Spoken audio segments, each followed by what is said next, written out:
Are you an indie podcast or content creator looking to reach a wider audience? Look no further. Introducing Podcastic, the ultimate podcast network designed exclusively for indie creators like you. At Podcastic, we believe in the power of unique voices and fresh perspectives. We're here to amplify your passion and creativity, connecting you with a growing community of engaged listeners who crave original content. Podcastic is more than just a platform. It's a support system built for indie podcasters, offering a range of resources to help you succeed. From tailored promotional campaigns to professional production assistance, we're here to help you shine. Our intuitive platform makes it easy for you to be seen and heard. We do all the heavy lifting for you. You just show up and create. Plus, with our advanced analytics, you'll gain valuable insights into your audience's preferences, allowing you to refine your content and grow your fan base. Ignite your passion, expand your reach, and thrive with podcasting. Visit our website at www.podcasticlife.com to get started. Podcastic, the home for indie podcast and content creators.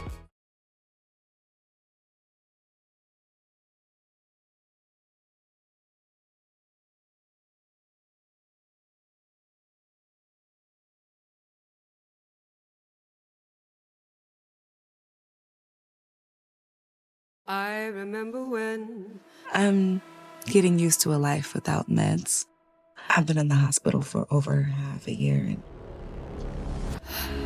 I've lost parts of my life. So your memory's serving you well? Not well enough.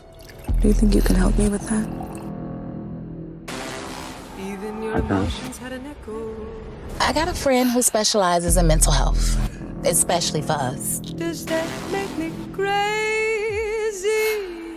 I have been having trouble remembering things since the accident. Who do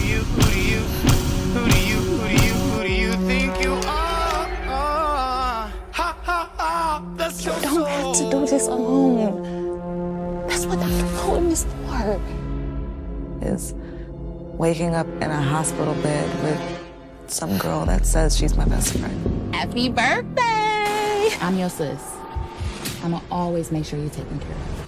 I love you. Sometimes, when we don't get the answers that we're comfortable with, we tend to make up solutions. Everybody is not your friend. Ha ha ha! Ha ha ha! Ha ha ha! Ha ha ha! That's your soul! But hell, after everything that you've been through, it's just good to see that you are alive and well. No. I spoke to him. I just told him that I was worried about you, but he reassured me that you're gonna be just fine. Well, do you really think that you're in control? Ha ha ha! That's your soul! Why are you crying? What's wrong? Are you okay? Would have these outbursts if Nessa would stop lying to me. Figure things out. Who are you to hide me from my truths? Who are you to hide me from my life? It's not safe to take you back there.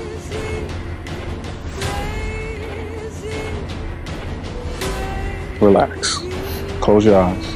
Listen to my voice. I want you to feel better. You are not my therapist. You introduced me to one. Remember? And awake. I hope that you are having the time of your life.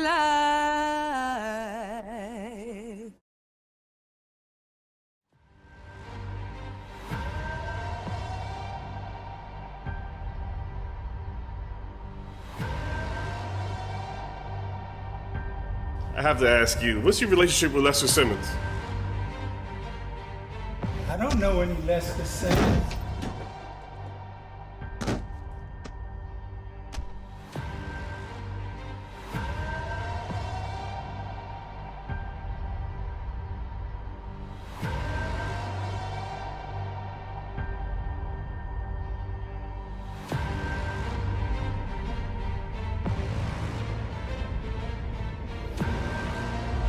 Are you the man? Did the people of Detroit elect Jonathan Mickens? No, they didn't.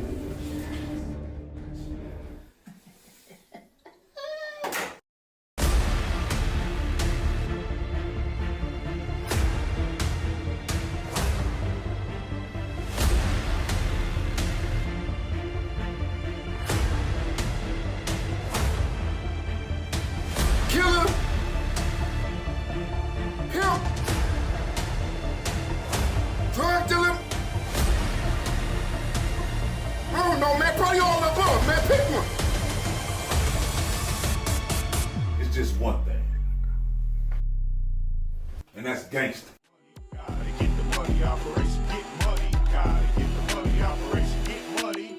Get money, operation, get money. Gotta get the money, operation, get money. Gotta get the money, operation. Hey, legalize this! Money, operation, get money. Get money, get money. Yes. Little big grip.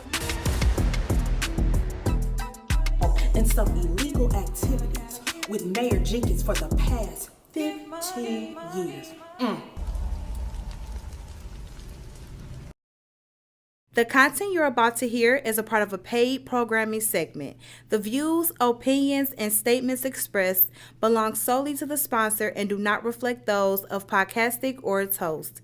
This segment is for informational and promotional purposes only and should not be considered as advice or endorsement. Listener discretion is advised. Rise and grind. Wanna show at 9:15 a.m. Monday through Friday. Great conversation, guest appearances. Cause you experience us on the cusp of blowing up. Boom. Wake up, wake up.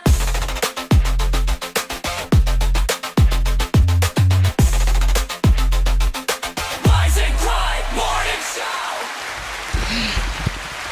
What's going on, everybody? What's going on, everybody? Oh, I thought I heard a back. Is that me? And I'm echoing. Hey, what's going on, y'all? It is the Lake Show featuring Miles, but not even that. It is Fat MFN Tuesday. Hey. Hey. Do I get some claps? It's Fat Tuesday, y'all. Thank you.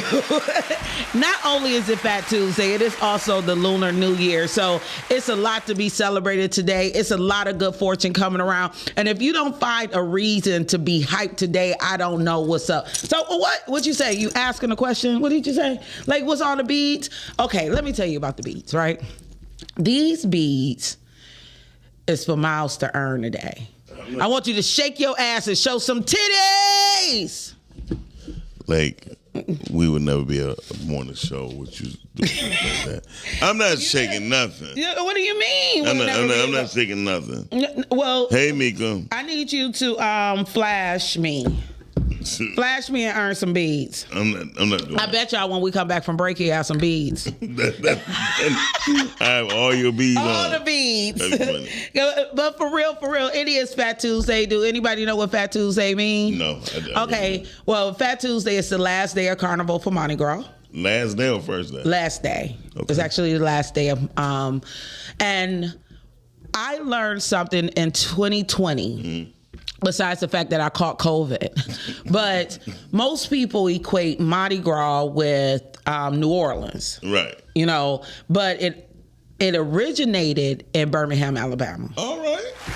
So if you never had... Again, white folks took our stuff. Go ahead. Or it's a lot of black people in Birmingham. It is. Because I was able to celebrate in Birmingham. Really? And it is off the chain. And their Mardi Gras is so different. It's family oriented. They literally celebrate for 3 days straight. Right. With ending on Fat Tuesday. So, they start on Sunday? No. They start on Saturday. So Saturday night, they start partying. And yes, they have 3 parades. Okay. Sunday, Monday, and Tuesday. Okay. So, yep. So what I learned there was, I don't know the meaning of Mardi Gras. I thought you were about to educate us. No, I can look it up, or you can look it up for yourself. But the difference between the carnivals in New Orleans and in Birmingham, like I said, is family oriented. Okay. So they start off and they have these 3-day parades where the community create floats, and the floats can represent anything from your personal business to your family farm to your household and everything. Right. And we're talking about thousands of dollars worth of floats. It's one of the most beautiful things. Every school in Birmingham performs, and then they do like a, forgive me for those of you who are from Alabama, but it'll be like if the East Side had a parade the first day, then the West Side had a parade the next day, and then we all go downtown together the last day. And then they throw hoe cakes. People come So down. hoe cakes is a real thing for real? Hoe cake. Well, hoe cakes is Little Debbie cakes now. Like, so your Dum Dums, your Nutty Buddies, your think about anything that come in a Little Debbie. Okay. Now those are hoe cakes. So when in Alabama, when you go, they throw thousands of dollars of cakes, diapers, liquor bottles. Wait a minute, they're throwing bottles at you? Well, the little miniature plastic ones. Okay. Not the one that I brought for you today. Why do you Want me to throw you the bottle? So why do you have paper towel? You never mind. Because we broke over here, so I didn't know if we needed our own. No, we had a whole pack. Okay, then I'm taking that back home. Okay. That was personal. But people come with sacks and satchels and big plastic bags to feed their family. It wasn't one person at that parade that I didn't see. They was absolutely hungry, but I didn't see them leave without a sack. And I'm talking about, like I said, diapers and baby wipes, depending on what your float. Thousands of dollars. I have videos. I'm gonna show you. Please show me. I'm gonna show you after. But so what happened is the Europeans made it freakish by showing their breasts and all that stuff for the beads. Probably. Okay. Yeah. Wow. So this is only, like I said, 1% of the beads that I've earned throughout my life, because I'm a freaky white person. Anyway, I like to show my tits. So Mardi Gras means Fat Tuesday. As we know, Mardi Gras is the last day before Lent begins. So now let's talk about Lent. I had a lot of it on my shirt. Right. So today is a day of gluttony. Is it? Yes. So people are supposed to fill up because tomorrow's supposed to be a day of sacrifice for 40 days. Okay. Now, Fat Tuesday, you go out, you drink, you do everything you're supposed to do. You eat that pork, you eat that beef, and then come tomorrow, which, if I'm not mistaken, is Ash Wednesday. You figure out something. You got to sacrifice. So it's Ash Wednesday. Ash. Oh. Ash, you ass. Okay. So I always tell people I am a firm believer of Lent. Mm-hmm. If people didn't know, Lent is 2 ways for 2 different people. So I'm learning today. Okay, Lent is supposed to be 40 days, right? Mm-hmm. Now, technically, if you go from Ash Wednesday to Easter Sunday, that is 47 days. So in my family, we always ended our Lent on Palm Sunday, which is the week before Easter. For Catholics, what I learned is that they don't count Fridays. Why? Because that's where fish fries came from. So everything that they gave up on Fridays, they would raise money and they would have fish. And so they wouldn't count those 7 days. Gotcha. As a part of their Lent, which means that it had to end on Easter Sunday. Gotcha. So Mika is throwing out some information out there. Purple is for justice, green is for faith, and gold is for power. As you see, I am representing the colors today.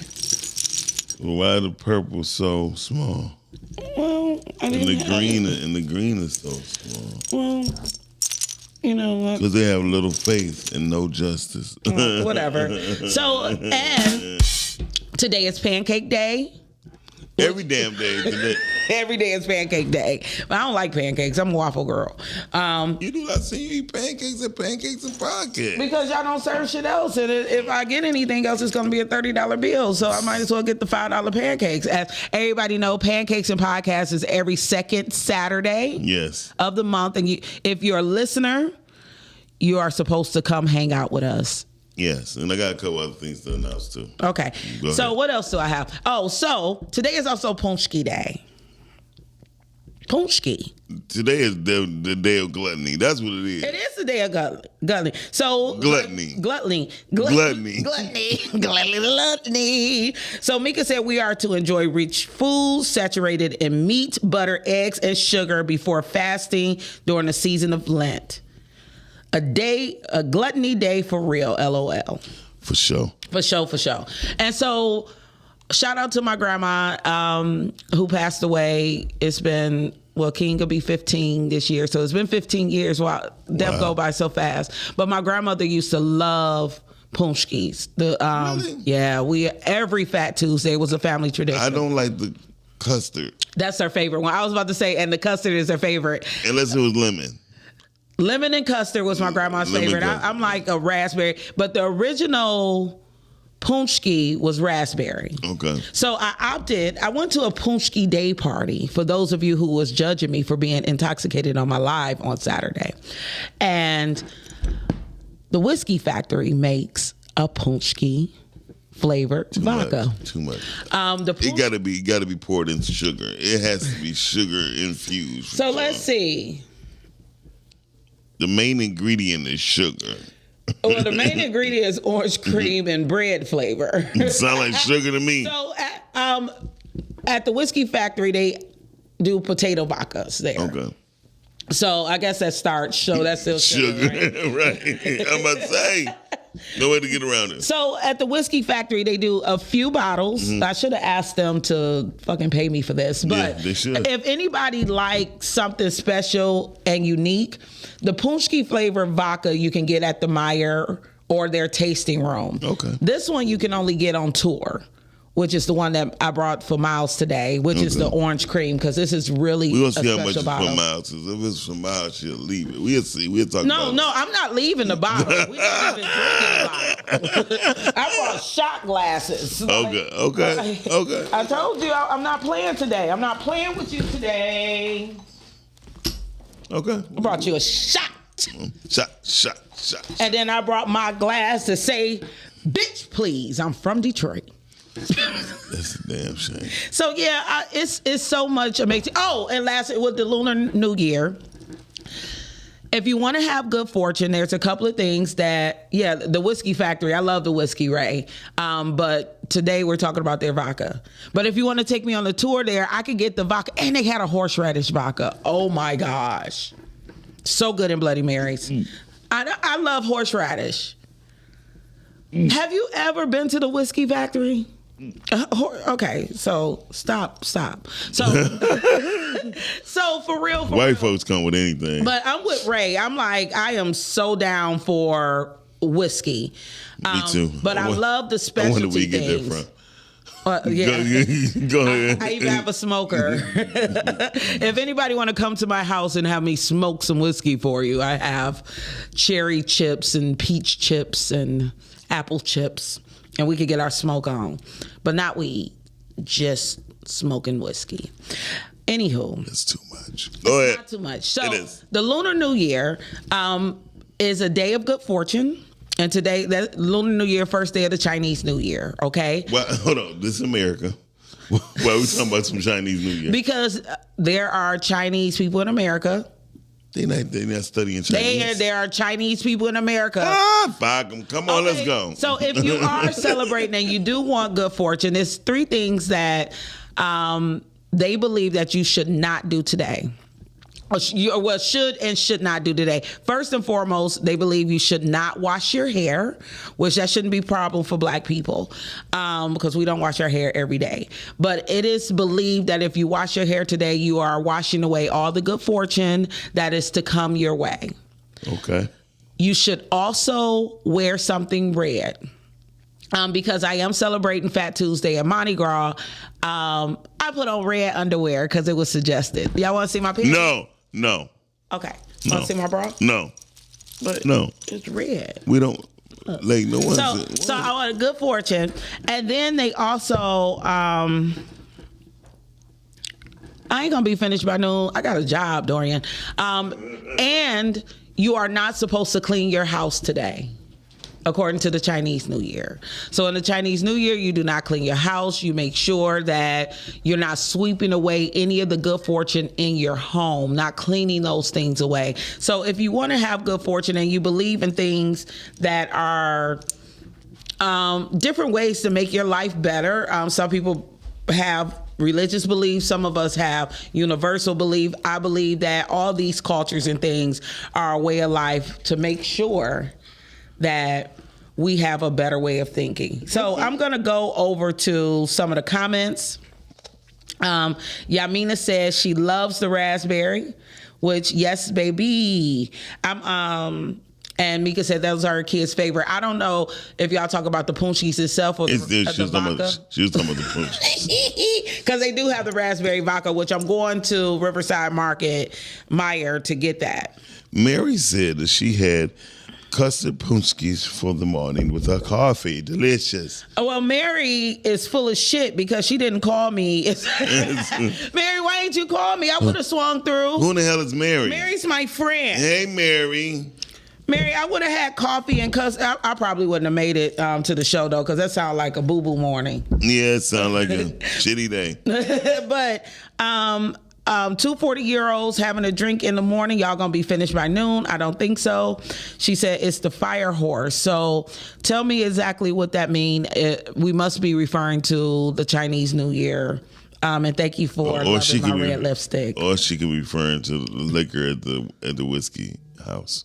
Factory, whatever name is. Or maybe because she was talking about the horseradish. The horseradish. It's called Fire Horse. Fire Horse. I guess. Oh, Fire Horse horseradish vodka? Probably so. It sounds about right. Oh, you left this in the car. No, I put it in the freezer for you last night. Oh, for me? You keep saying for me? No, because for us. Are you leaving it for me? No, I'm not. Okay. I am not. Ooh, Mika, you wearing red lipstick, baby, today. All right. What are you talking about? I'm looking at the feed. I love red lipstick. I hope you went to the lip bar to get it. Mary said, "Come over." Okay, probably not today. I know I need to come over. How many more you got? Oh, she said I have more. Maybe I may figure it out because I know the bakery near my house in Hamtramck is off the chain. Off the hook. They could be closed down all year and make all their money today. Yeah. Me and my friends, and it's a warm day. When it was cold, me and my friends would grab a bottle of vodka to stand in line and get our pushkins. Yeah. I love my friends. Yeah, friends is just ready for death. So death. You guys asked me about my weekend, right? No, we didn't. Sorry, we didn't. How was your weekend? My weekend was very cool. I was cool. I was chilling. Really? Yeah, I was chilling. So cheers to our audience. Yes. If anybody want to stop up here and get a shot, we got a shot for you. And some beads, but you're going to have to work for those. You're going to have to show some. Show some, twerk some. Good morning, Shan. Listen, y'all. That didn't bother you at all, did it? I just took a sip. Potato vodka different. I know. Shout out to Potato Vodka, the place in Ferndale. That's the first time I had potato vodka. It was a vodka distillery. In Ferndale? Yeah, in Ferndale. Is it still open? I don't know. It was right off of Woodward.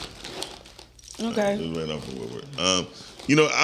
I was never aware of the. She just got everything. She got drugs. No, this is Kale's water. This is chlorophyll. This is chlorophyll to make sure that I'm not hungover because prior proper planning prevents piss poor performance. So Dorian. The funny part is the chlorophyll did not freeze. I put it in this morning. Okay. I filled up half a water bottle. Okay. And then I froze it. Okay. And then I put the chlorophyll. You know you're defeating the whole purpose of chlorophyll. That's a whole different story. Chlorophyll is not meant to be drunk cold. I didn't know that. I mean, I learned something new. It kills the medicinal parts about it. Okay, teach me something. Yeah. So I'll wait until it's warm. I learned something today. I gotta learn something today. And learn something, but so Mary was saying it's the fire horse season, fire horse year. Oh, the fire horse. Yeah. Okay, I think I'm a goat. What? A goat. Right, so I believe too. The greatest of all time. Ooh, dang. All right. Shout out to Lake being a goat. I appreciate your candidness. Yeah, yesterday. Let's get straight to the topic. No, let's not. Let's talk about my weekend. Okay, so. She was drunk. Okay, I was drunk. But there's no judgment here. Oh, it's judgment. So one of the things. When I wake up every morning now, I go through my memories on Facebook, and people ask why you post so much. It may not be right. It may not be wrong. Dorian said this is going to go off the rails soon. No, but my memories remind me of where I was each year. Mm-hmm. And 6 years ago, my college roommate's son was killed by his stepdad, which is that's a whole nother journey that led me to being in Birmingham, Alabama, because I took a road trip by myself to clear my mind. It always take you to just. But I know, but that those memories remind me that how important this season was. And then I spoke a lot of negativity into my own life throughout my years, because it was Valentine's Day, saying poor things about myself, not feeling loved, not feeling appreciated, feeling lonely, and I'm going through this feed and I'm like, wow, we really don't realize how powerful our own words are when we put them into ourselves, and what mind frame it puts you in when you're trying to get through every day. Wow. So surprisingly, I woke up Valentine's Day alone. You know what I'm saying? With no perspective, no date, no flowers, no candy, no nothing. Anybody want to ask me how the fuck that happened? DM me, please. I'm going to tell you how it happened. No, you don't have to tell me nothing. So I'll tell you what happened. Go ahead. So I decided, for one, a client wanted to have a walkthrough at the museum. The Detroit Historical Museum was such an amazing place to walk through on Valentine's Day. Really? You seen family with it. For one, you seen a lot of people in red. Right. You seen a lot of families. I had a conversation with a lady who was 92, and her family came in town. She's an African American Detroiter. She used to work at the Detroit Historical Museum. But her family came in town to celebrate Valentine's Day with her. And everybody wore red, from the little 3-year-old, and she's 92. And she was still walking around. She was touring them around the museum. Pointing that shit. Pointing that stuff. Like, I used to work here. Right. That's me in that picture, because I'm Detroit history. Was she in the picture? No. Okay. But she is on the Black Historic Site Committee. We have auxiliaries there at the museum, so she still partners with the Black Historic Site Committee. And I'm watching these lovebirds, and I'm like, it didn't take much for somebody to wake up and say, hey, let's go to the museum. And go see grandma. Or go see the Black Bottom Archives, or the Uprising of 67, or the new outfits, what do you call it, costumes that they have in Motor City Music, and it was so much love. So I started my day touring people. Next, I'm like, let me take myself for a beer and something to eat. Let me pick a random place. That's how it started? Yeah, that's how it started. I love morning beers. Do you? Yeah, so I popped up in Z Villas. Anybody know what Z's? It's the house. It's the house. It's off Woodward and what is Willis. that? Pekoski. Yep. Parental advisory. Right down the street from the Fort Pequot. The Fort Pequot is at Woodward and Pequot, and I hadn't been there in 20 years. It was like a restaurant for senior citizens. It is. I swear I was the youngest person in there. No, it was a white couple. Yeah. They were in their 20s. Everybody else had to be over 65. Because, it's a monumental spot. People go there every day, all year round. And it's amazing to see them people able to walk them steps. And the only reason I stopped going because I was so embarrassed because I couldn't walk them steps. All right. Oh, that's funny. We ain't gonna talk about me falling down the stairs on Thursday, but we on Saturday. And Dorian, actually, our museum, the building is 102. So Ms. Anderson was 10 no, she wasn't even born. It was right. The Detroit Historical Society. We just celebrated our 100th year in 2024. So anywho, I wanted to pick a place that I hadn't been. I really wanted to go someplace more expensive, but I was telling people on the live, pick a place, get the appetizer and a cocktail. You don't have to feel bad that you can't afford everything on the menu, but feel good that you can take yourself someplace. Yeah. They had the best corned beef. Oh my God, I don't know about the corned beef, but they had a pizza package. I mean, like 3 slices of pizza. Oh, you and Shandy would have had a ball. Go ahead. 3 slices of pepperoni pizza for $6.95. Oh, okay. And they were the Detroit style sliced pizza. Okay. I think on my page, like people was like, but for me, I had to add ground beef, pineapple, and anchovies. Yes. You don't like Anchovies? Yeah. No. Yeah. I just found out anchovies was in Caesar salad, would piss me off. Yeah, that's how you get the taste. If you don't have a Caesar salad with anchovies, then it's not a Caesar salad.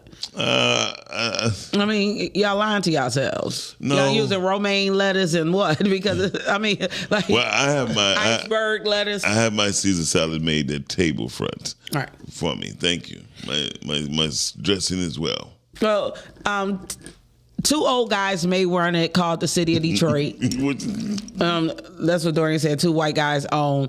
Actually, the Detroit Museum, the Detroit Historical Museum, is managed by the Detroit Historical Society, but it's owned by the City of Detroit. Okay. It is leased out. I think he was talking about Z's though. Oh, okay. Okay, that's cool. I think So, anywho, and the Motown, the music, you're right, the music was amazing. Just to sit at the bar and be there by myself and love on myself. Yes. And from there, that's when I really got fucked up. I found these free tickets to the Punchki Day party at the Whiskey Factory, and I walked in there. I was the only. I seen it. We like, hey, yeah, it's me. And the only other black person was a bartender, and I don't know if Paul was trans, but he definitely was happy, gay friendly. He was, and everybody loved him. And he ran a bar, and he like, sister girl, it's me and you. Yeah, that's. And I love that for me. He said sister girl. He did. He was gay. And Paul brought the people to the yard. So anywho, and then from there we went to I ended up catching up with a friend of mine, and we went to the erotic poetry event. And that was cool. What friend of yours? Me and Kelly. Oh, okay. Kelly will be here a little later. Okay. Yep. The erotic poetry thing was cool. I don't know if it's my jam, but I counted the seats. It was over 400 people in that room. Wow. Where was it? Somewhere off of Van Dyke and 7 Mile. It's a big ass hall that I never knew existed. And, that's like close to my hood. It was beautiful. Was it did it start with a V? Mm-hmm. Mm-hmm. I gotta look at the advertisement, Okay. but I didn't know. And the beauty about it, over 400 people in the room. I work facility rental, so I'm counting tables and I'm trying to see money. I'm counting money because $35 a ticket, and that was just for regular seating. Then $75 for VIP. Right. And then they had a theater style set up in the front, mm-hmm. and then they had at least 30 reserved tables of 8. Yeah. And then they had 10 tables. Damn. Of people who was just general admission like me who had to sit in the back. But I got one of the most amazing massages. I cannot think of her name. I asked her to send me her advertisement. She was doing $1 a minute. I told you to let me make you a cocktail. You should have did that first. I brought you some ice. Yeah. Lake is prepared today, y'all. So listen. So let me. That's all I got. Okay. Would you like a strawberry? Yeah, you want sure. April 4th. It's not. We looking at this. We gonna tell you the location, but Rise and Grind After Dark conversation is going live. Okay. With a live audience. Can we get a clap? Yeah, with a live audience. Oh my God. April 4th. Damn, I think I'm busy. I hope you're not. Because I want you to host it. I want you to host it. So, I didn't even ask. Ain't that Easter? No. That's the day before Easter? No, Easter coming. I think. I got a formal event. I guess I'm gonna have to not go. No, well. No, I didn't pay for it yet. Okay. So. Okay.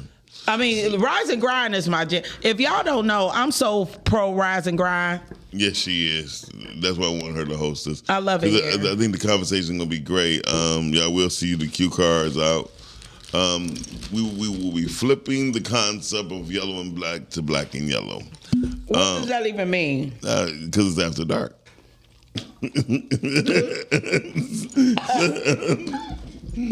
So I'm slow as hell. Yes, per usual. Listen, so it's gonna be fun. I want everybody to come out. Well, let's chop it up a little bit. We're gonna chop it up about it, and we'll talk about it. She gave me this mason jar. A baby Mason. The damn strawberry is bigger than the jar, y'all. Say thank you. Thank you, baby. Damn. I really appreciate it. You know, ashy ass hands. Yeah. I asked you if that was lotion in there, and that wasn't a hint for you to use it. No, you went to go use it because you said You want me to hang some? No. You want some hanging fruit? No, you're not teabagging me. Stop late. Keep that tongue in your mouth. Lord. You heard me say I woke up on Valentine's Day alone, right? My tongue can be wherever it want to be. Speaking of teabagging, listen, we're gonna have a good time that night. It's gonna be April 4th. And we gonna get it. It's gonna be live. One of the things I love about our cast, do we call ourselves cast, host, crew? Yeah. Is that there's so many different perspectives. There's so many age range and thoughts. Mm-hmm. Each day you get different opinions and thoughts. Each day you get a different viewing audience. Mm-hmm. Somebody said you're dying. I might be, but not today. It won't be today. It won't be today. He ain't signed the Godmama papers for me to take over the studio. So until them papers are signed, he can't die. Anyway, she doing the God Daddy. We need to take. She already doing the God Daddy of podcasting. What does that even mean, Lake? Okay, so let me tell y'all the tea. No shade, no tea. Click, click, click. This bottle gonna be gone. Yeah. See. So Dorian said you look like you drunk old. There you go at Chandler Park or That's Shane. a compliment. Or Shane Park. You know how much a couple has to do to be a drunk couple at Chandler Park? For one, they got to be around long enough to feel secure to hang out at Chandler Park. Where's Chandler Park? Right. Chandler Park is over there off of East Shane. Is that Shane and Auto Drive or Connor? Connor, over there by the Samaritan Center. I used to have an office. The East Side Rouge. I used to have an office in the Samaritan Center. Oh, word? Yeah. At one time I had like 5 offices. It was ridiculous. My brother who was killed was detained there. Had to bring him some socks. Detained. Oh yeah, because it was a mental spot. There was a lot of stuff in there. Like they have anything. They have a mental spot right next to the children daycare. Right. Crazy. You know, but what is not crazy? Last summer, and I don't know if this program is still going, but they were hosting an event. Well, it wasn't an event for those people who are rehabbing homes. Mm-hmm. They have a program where they are giving people $50,000, and the classes were held at the Samaritan Center. So if you took the classes for 2 days straight, they put you on the list, and they gave you a 12-point list to get done, so you can create low-income housing. Mm-hmm. And once you finish that 12-point list, you will be granted your $50,000. But it was like first come, first serve, so they only had like 100 grants or something like Mika that. telling lies. East side is the best side. First of all, I'm not gonna lie. I used to think it was. When I moved on the east side, I had to be 20 years old. So from all my life, I was on the west side. Then I moved on the east side. The east side was the best side for me. I'm not going. I love the east side. The women was easy. All their liquor stores are open to 2:30. Always open. And it was the best side for me because I used to trust the East Side people so much. Like, if they robbed you? No, and if an East Side dude would tell you, "Hey, dog, I got your back." Oh, he had your back. I don't give a damn the situation. They was down for all the shits. They wanted it all. But then that what you call that when that indictment come out and everybody on that list, it was a 138 person indictment and 111 of them was from the East Side. I was like, oh, they snitches. You know what's crazy? When I moved back from college, my first apartment or flat was on Virginia Park off of Rosa Parks. Yeah. And then when I left, left, the West Side though. Ain't it is. But when I left, I moved all the way to Hoover. Ooh, And I lived on Hoover. Wasn't a big ass difference. It was a difference, but then I flowed with it because I didn't realize like how quick I could get downtown. If anybody asked me where I live, I'd be like, I live downtown. Right. Because most of the time that's where I am. Right. You know, anything I tell y'all about, y'all know how She much got I on love her Cardis, y'all. You Hey, just- I got on my Cardi D's. Oh my God. I don't buy no damn brand name glasses. I have goals. Dorian, I'm thinking about going to Z's after the show. I know today. Oh, I was gonna say today is Meatloaf Monday, but that would have been yesterday. That would have been yesterday. You know, because I've been trying to get off. I don't eat that much meat no more. Okay. And you should give that up for Lent. Hold on. And then you'll be reaching your goals. I don't know about Lent, but what I was I've been trying to get a dog ass corned beef sandwich that tastes good, right? I know. So I tried Central Park Deli.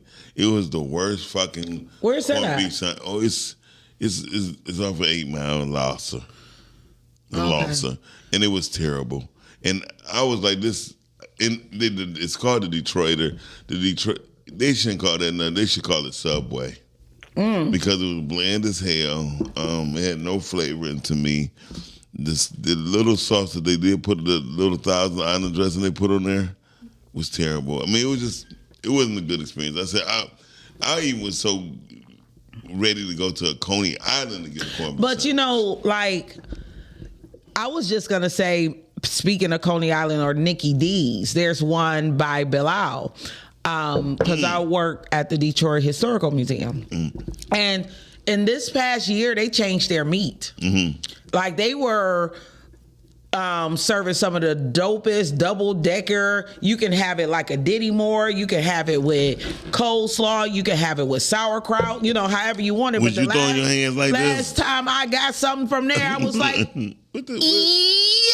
Yeah. No, thank you. I think people.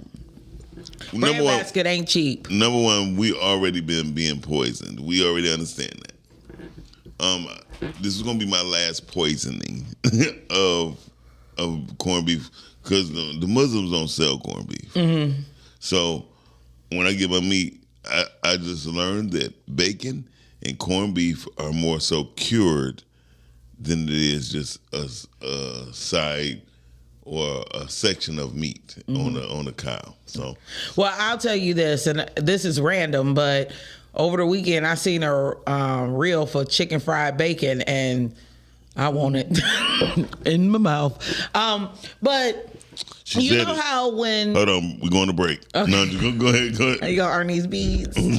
Because you can have. So I told you I woke up on Valentine's Day alone. I can do whatever the fuck I want. But anywho, the bread basket is the best. No, those were the Lose is still Mary.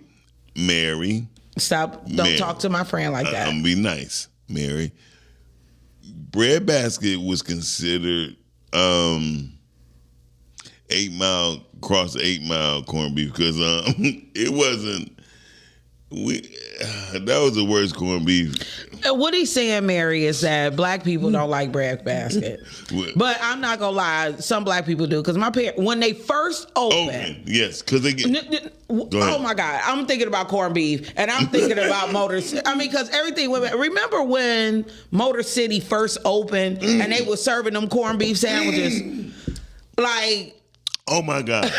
This is before the hotel. This is before the hotel. Before the hotel. Yes. You will have enough meat for 3 more sandwiches. Yes, you would. Well, I was gonna say, what I realized, you have friends that move from Detroit, right? Yes. And so it's certain things my friends that move from Detroit have to have that they can't get. My homegirl from North Carolina, I think she said they just started bringing Faygo. You know, in North Carolina. In North Carolina. Yes. But before then, Faygo Better Made chips. She would still go to the factory. Yeah. She would still get a few boxes. Go to the factory? Yeah, on Gratiot. On Gratiot. Yep. Both of them on Gratiot. Right. We're damn near down. They did right down the street from each other. So that was a have to have. What she started doing was she'll go to the Easter market and she would get a corned beef, and she would slice it at home because she had a meat slicer and stuff, Damn. and she would make corned beef sandwiches for all her friends. That's like she'd get the onion rolls from the Easter market, and then she would pack it up and ship it you that almost way. made me cry. I know, and No. she does it to this day. The last time Shani was here, that's her last stop of the day. She go to the Easter market, get it, slice it. My mother used to do that and take it when we go to Philadelphia. Damn, I got the drunk slur. We'd We'd go to hoagie. We'd be speaking of hoagies, but no. When we go to the airport, it's crazy. My mother like, this bag is full of sandwiches. My mother, I think she was fucking old now that I think about it. No. She probably was. She probably was. So he would bring the slicer over to the crib after the supermarket. When he closed up, he'd bring it to the crib. Was it an Arab guy? No, he wasn't. He was a black dude. Okay, But when they- black people have grocery stores. Okay. Yeah. And he was at the Arab store though. Okay. But he'll bring it over. He was still the slicer at the end of the night. And then my mother used to make this corned beef. She used to like it was like not dipped in, but she add jalapenos to while she cooking it. So anyway, so it had this flavor that was unmatched and nobody understood. Like, okay, the Oak Park original. Dorian. Wait a minute, you concentrate and tell your story. Yeah. So it was unmatched, and everybody used to love my mother corned beef sandwiches. So my ass started selling them. So I would ask my mother. I said, "Ma, could you make me about 8 sandwiches?" She's like, "Pete, what you gonna do with 8 sandwiches?" So I would cut them in half. So I sell 16 half sandwiches for like $3, right? And then my mother like, "Why is people knocking on my door talking about they're looking for my sandwiches?" I was like, "You remember I sold them." She was like, "Pete, you can't sell." She had a socket to me cake. Oh my God. To where she used real rum on the glaze. Oh my God. I mean, as a child, I've had real socket to me cake. Thank It's you. probably I got a picture. You probably had my mama socket to me cake. I probably didn't. Yeah. Okay. But I mean, you know, back in the day, things used to travel around, so you never know. Yeah. Like my mom would go to work, and her friend would bring In your her a area, cake from a something friend. flew out your mouth. I know it was just like fruit. nut. Anyway, so my mother was infamous over there in the Davidson area, right? Oh, and then I could have had it. I was That's what I'm infamous in the saying. Davidson area. So, in the what? Every year. Anyway, I don't believe we getting drunk on camera. They'll be fine. They will be. Fuck them. So no, seriously, she was really infamous over there to where stores would buy her cakes. So my mother went from making like 1 cake a week to making almost like 50 cakes a week. And she was like, I might as well quit my job. And so she started running the numbers. She still went to work, but the way she did the cakes was amazing. She had a walnuts. She went fresh walnuts. It was she would crack them. She would crack them and everything. Well, You know, she'll have me crack them. It's crazy that you said that, because I asked somebody a few weeks ago, like, remember the nut bowl? My grandmother always had a bowl of nuts. You know, Yeah. like, especially around walnuts, pecans, and even peanuts. The hazelnuts, that weird, really hard brown one that look like nuts. I didn't know it looked like nuts now, but like when I see nuts and I see that nut, and I think it was a macadamia nut. Now that I think about it, it was the hardest thing to crack. You like a lot of nuts. Yeah, but we wonder why people were healthier. You know, like you would have whole bowls of fruit and nuts in the home. So when people went you would have whole bowls? Whole fruit bowls. Oh, got you. Okay, because you said whole bowls. I said whole bowls of fruit. No, you said whole bowls. Because I talk funny. It's definitely every day is Boomski Day. So what are we talking about? We're just talking about memories. We're talking about today is Fat Tuesday, and well, I'll give you the topic right quick, but we ain't gonna talk about the topic. It's gluttony. No, the topic is not gluttony. The topic today is being humble doesn't mean playing small. We get to that in a minute. In the second hour of the show, the first hour will be dedicated to all of Lake Shenanigans. And I thought you was gonna show a video. No, I was about to say, is it my birthday? No, that's funny. But go ahead. No, I was gonna say, shout out to Richard, Ballin' with Rich. Oh yeah. Hey, yes. He had this place off the hook on Sunday. It was off the hook, and you can even imagine. I ain't know that many people like Rich. Shout out to Rich. I like Rich because the one thing that I've always experienced from him is no judgment. Yes. And umps load, if that's a word. To the wifey engineer, y'all. Okay, go ahead. No, but like ump load of support. Like if I do something special, he said congratulations. If it's a holiday, he said happy this, happy that. And when I received the call to come in here just for 2 minutes to say, I appreciate you. That's dope. It was worth me stopping in. And you did come in. It was worth me stopping in. That was dope. But when I walked in, Lake was like, I'm so glad I got special privilege. I know. Like, excuse me. It was so many people in here. It was crazy. Mm-hmm. Miss Carmen, go get some donuts and then come up here and come get a shot of Punchki vodka. Miss Carmen, but they're not called donuts. They're Punchkis. They're Punchkis, Miss Carmen. It sounds like, but they're Punchkis. Yeah. That part. Anyway, so thank you for making me this drink. I really like this drink. And I love the fact that our listeners think we're funny. Yes. My phone is going to die soon. So I hope you guys continue on talking shit while I'm on camera. Now, oh, you're so sweet. Me saying you so sweet. That's crazy word. You're not using that long. Go ahead. Shit. I don't know who you think you're talking to.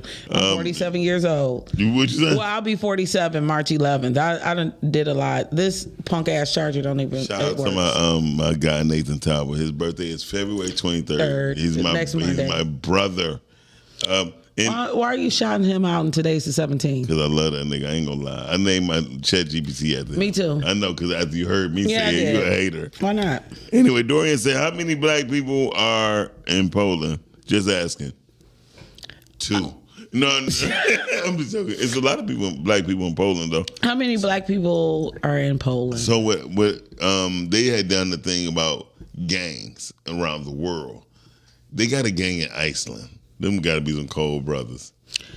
Oh, you the engineer. You were supposed to give yourself the drums.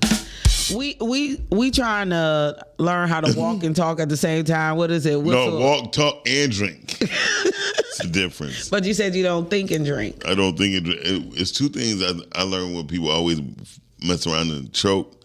They either thinking while drinking or thinking while they what did I say yesterday? Walking and thinking. No. You did, because I told you I was walking down the stairs thinking, speaking to people, and then I fell down the last stair. Walking up the steps or down the steps while thinking. Right. Not just walking. Okay, stair. Because people think like, I hope I don't fall. And then they fuck around and fall. That literally was my thought. Yeah, I'm telling you. And that was such a hard fall for me. And that's where I think they come from. I think that's where they get the, if you think it'll happen type of stuff. Because in that situation, in majority, it happens when you are thinking and walking down steps, especially up the steps. Well, I was thinking because the stairs were steep. Right. And I was like, I hope I don't fall because I have weak feet. But at least you only fell down 1 step, though. Kind of 1.5, because the second one I was on and fell off of that one. I missed the last one, but I twisted my ankle, and I have weak ankles, which, real talk, led me to get back to the gym yesterday. I haven't been in the gym all year in 2026. And I thought to myself, like, if you had been going to the gym strengthening your ankles, you wouldn't have failed so hard. I took your advice. I went up going, signing up to the activity center, Northwest Activity Center. Congratulations. $25 for the whole year. You can't beat it. But the only thing is... $25 for Northwestern only, or all? Only. So it's $50 for everything. Okay. And I think this is the problem. I think this is the division. It's one on Rosa Parks that's nicer. Yeah, but we got... It got a full gym and it's new. And they got a pool. Okay, well, but I mean, they got the same thing. Now, if they had a hot tub, you got me. Do they have a not? Do they have a hot tub at Northwestern? No, that's what I'm saying. But if you Okay. have, I would have paid the extra $25. Okay, I feel for you. the whole year for the hot tub, because that's one thing I miss about the great thing about LA Fitness. You get free towels and you got a hot tub, but the hot tub is always down. Oh. At a certain time of the year, I guess because a lot of them hairy ass boys that be coming through there. Oh no! I ain't gonna say no names. The Chaldeans, they come. First of all, you got all take off their shirt and you see all this hair. You be like, you need to really shade that shit. So Yamina asked how the erotic poetry event was. It was great, I heard. So one, turnout amazing. You can't say anything wrong about any event that has 400 people in the room. Nothing. Now, unless they get everybody COVID, you can't say something like that. Yeah, Okay. but this is my bad part for me. I'm 92% a heterosexual female. I was gonna say that, Dave. Okay. I'm sorry. Oh, so a lot You of what percent? I'm 92% heterosexual. So Every now and then I could go gay. She said that to me this weekend. I wasn't gay at the erotic poetry. So when you turn gay, is it because women turned you on, or you was turned It on? means that, like, if Yamina and I was in a situation and she wanted to give me a lap dance, I would smack her ass. Okay. You know, I may not take her home. You're not an eater. We could talk about that on our new podcast that's coming out. Yes, Jay Sharice and Lake is doing a podcast, y'all. My God. But anywho, rest in peace to Jesse Jackson. you want to talk about that now? Okay, No. so He died. he Go. did die at 84. But at the I thought he would have died sooner, but go ahead. At the erotic poetry, I realize it's for like lesbian, bisexual women and men. The heterosexual woman was left out of the entertainment because there was never a time where I seen any pecs or abs or a sweaty man. Even the men who were given spankings were fully clothed. And they was fat. No fat dudes. Okay. No, they were fine as fuck. So I couldn't come. They just wasn't. I couldn't come. They just wasn't aesthetically appeasing. And like the one male dancer was actually a skinny stud. So at one point in time, and the reason why I call her a male dancer, because when I was selling sex toys, she's a part of the male dancing review. Okay. She's the only female who danced with them. So I remember her from back in the day. I know exactly who you're talking She's a about. little skinny girl. Yeah. But Go ahead. I love entertainment. And I love the fact that somebody had a girl have an orgasm on stage. Was it a real orgasm? It was. Did she wet her pants? She did, and left a puddle. Oh. Clean out on aisle 6. Which is what the next ex said. They showed thick women, small women. The only thing, like, every woman had on some erotic ass out, titty out outfit. And Wait a minute, so she was a squirter. She was. Big girl squirter. Oh, big girls. Oh, She was pretty. Everybody was beautiful though. And without the makeup? Yeah, because it was hot. If they had makeup on, they sweated it off. And the lights were down. But what I realized was, She said the lights was down. had this been the Dirty Show, it would have been off the chain, because the entertainment at the Dirty Show is nothing compared to the entertainment that they had. I'm pretty sure. Right, but the Dirty Show have thousands of people running through on the weekend. You know what I mean? Yes. It was only 400 people, but their acts. But people, we have to learn how to be audience members. Yeah. Even though I'm not into the gay shit and all that other stuff, I know how to enjoy the show. I know how to enjoy the pole dancer. I know how to enjoy the girl getting a spanking. I know how to enjoy the male poet whose skinny ass talked and walked while he was holding on to a female, and he had her ass and it was bouncing up and down, like an elevator. I mean, okay, Stop. Okay, Look, it's 11 o'clock. Our audience is 10:15. It's the hour. Okay. our audience don't know how to be respectful. We don't know how to not make comments and be like, dog, if that was me, I'd be spanking that ass way better than you are. No, sit back and enjoy the show. You paid your money. So be a good audience member, because when you go to a place like The Dirty Show, they know how to act respectable and have respect for the acts. You're not doing it. If you want to do it, do your own show. And that was my biggest gripe. The audience members. And it's mostly black men who want to be drunk and intoxicated and then yell into the audience, and you sitting in the back and nobody up front can really hear you anyway. Right. But so with all that being said, Yamina, I enjoyed it. It's this weekend. The Dirty Show was last weekend, and they're doing it again the 20th, 21st. Where they doing that? The Russell Bazaar. All right, I will be there. Hey, listen, It's $50 a ticket. We are hour in. We're an hour in. So we're about to take a quick break, and then we're going to turn I thought we take our break at 10:30. No, we changed things up. Okay. We'll be right back, and we'll hit the topic right away. Y'all listen to the Rise and Grind morning show. Amen. On podcast. Detroit Coffee Lodge, located at 19737 James Cousin Freeway. Make yourself comfortable, just like home. Sandwiches made with love. Some of the best gourmet coffee around. Give us a call, 313-340-0960. Detroit Coffee Lodge, 19737 James Cousin Freeway. We gather, we share, we spread love at Detroit Coffee Lodge. Go to www.detroitcoffeelodge.com. Stay up to date what we got going on. Or check us out on Instagram or Facebook, Detroit Coffee Lodge.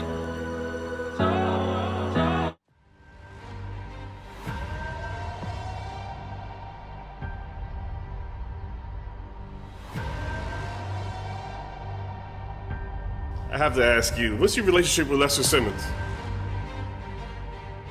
I don't know any Lester Simmons.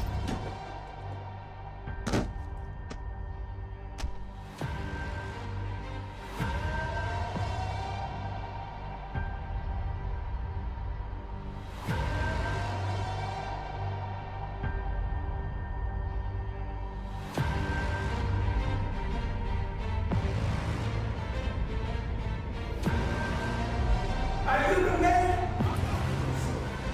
Did the people of Detroit elect Jonathan Mickens? No, they didn't.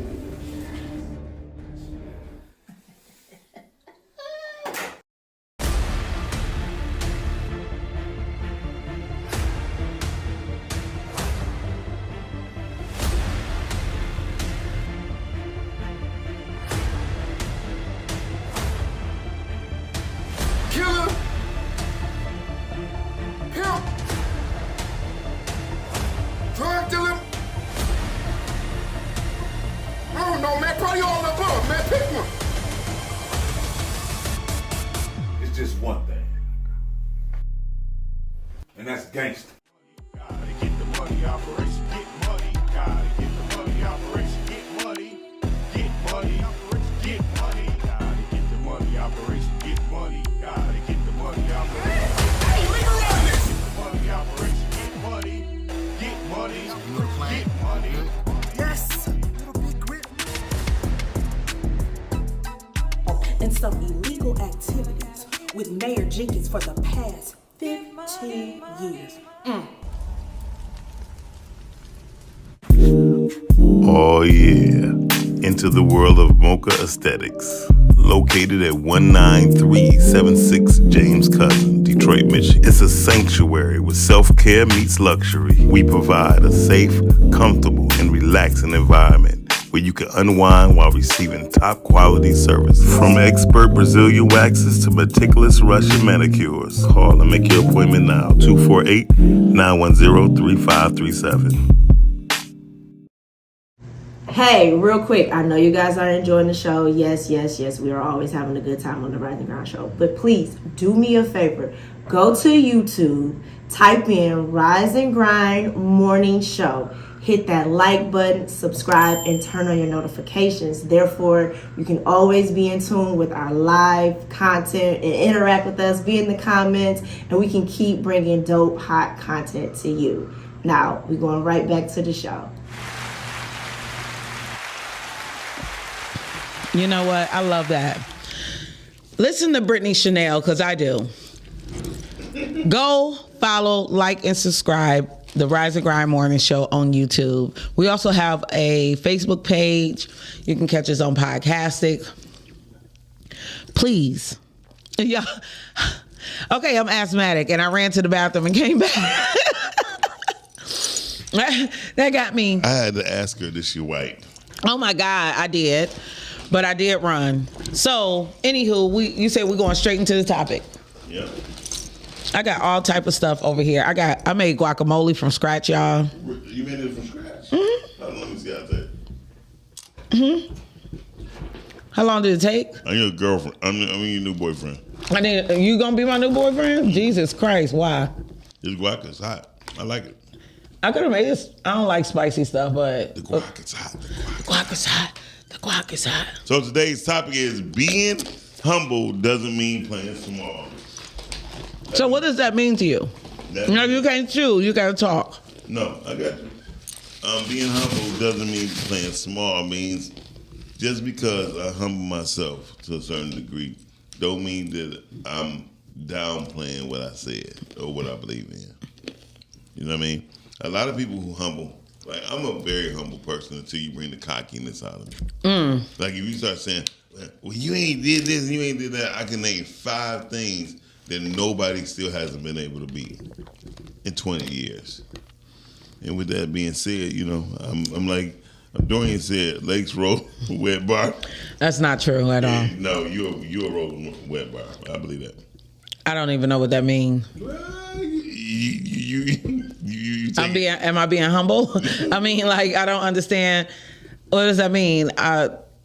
You being humble. Pee without wiping? Whoa. I mean, what does wet bar mean?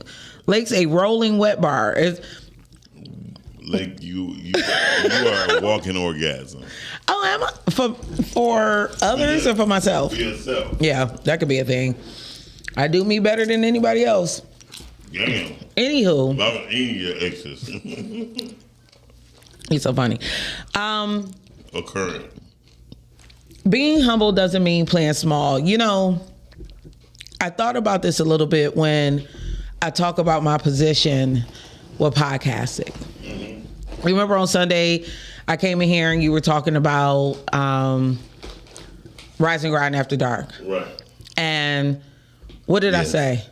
You was like, I'm in. No, I said, can I be a part of it? Oh, yeah. That was crazy. That was a crazy question. I mean, but the thing is, I told you I battle with my place and space with podcasting. That's what, you know. I don't know. It's just like. Because you only come once a week. Shit. No. Oh. Here. You only come here once a week. No, I see you more than once a week. Actually, come here.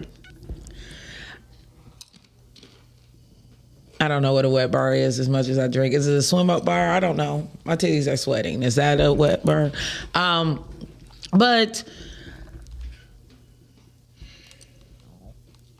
I'm looking for the word. No, I'm looking for the words to say. So I apologize to the audience. Sometimes. You got avocado on this? That's how you make guacamole. I mean, anchovies. No. Tastes a little fishy. No, it doesn't. I'm just joking. That's from your shenanigans last night. Still on your breath, should have brushed your teeth. So I literally be humble when people tell me like I have star power, that they love the way I am, because I don't want to play small, but I never want to be one of those people who play bigger than what they are.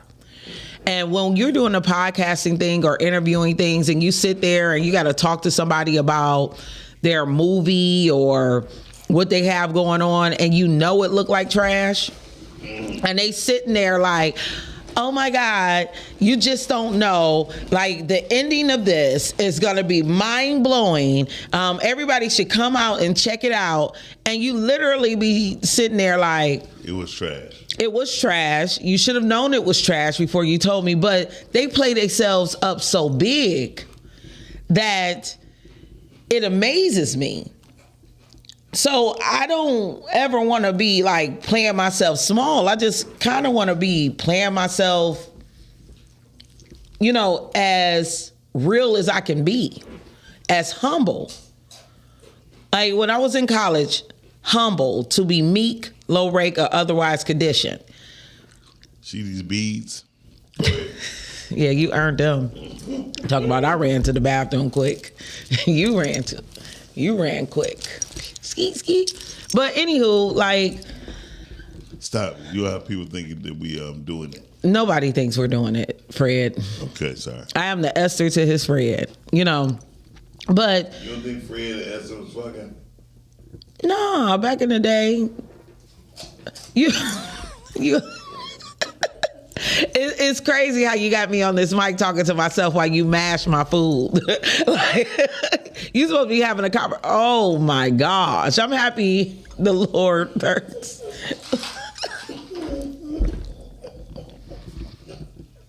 I am embarrassed, but it's good, isn't it? Right. Thank you. I appreciate that. Anywho, being humble doesn't mean playing small.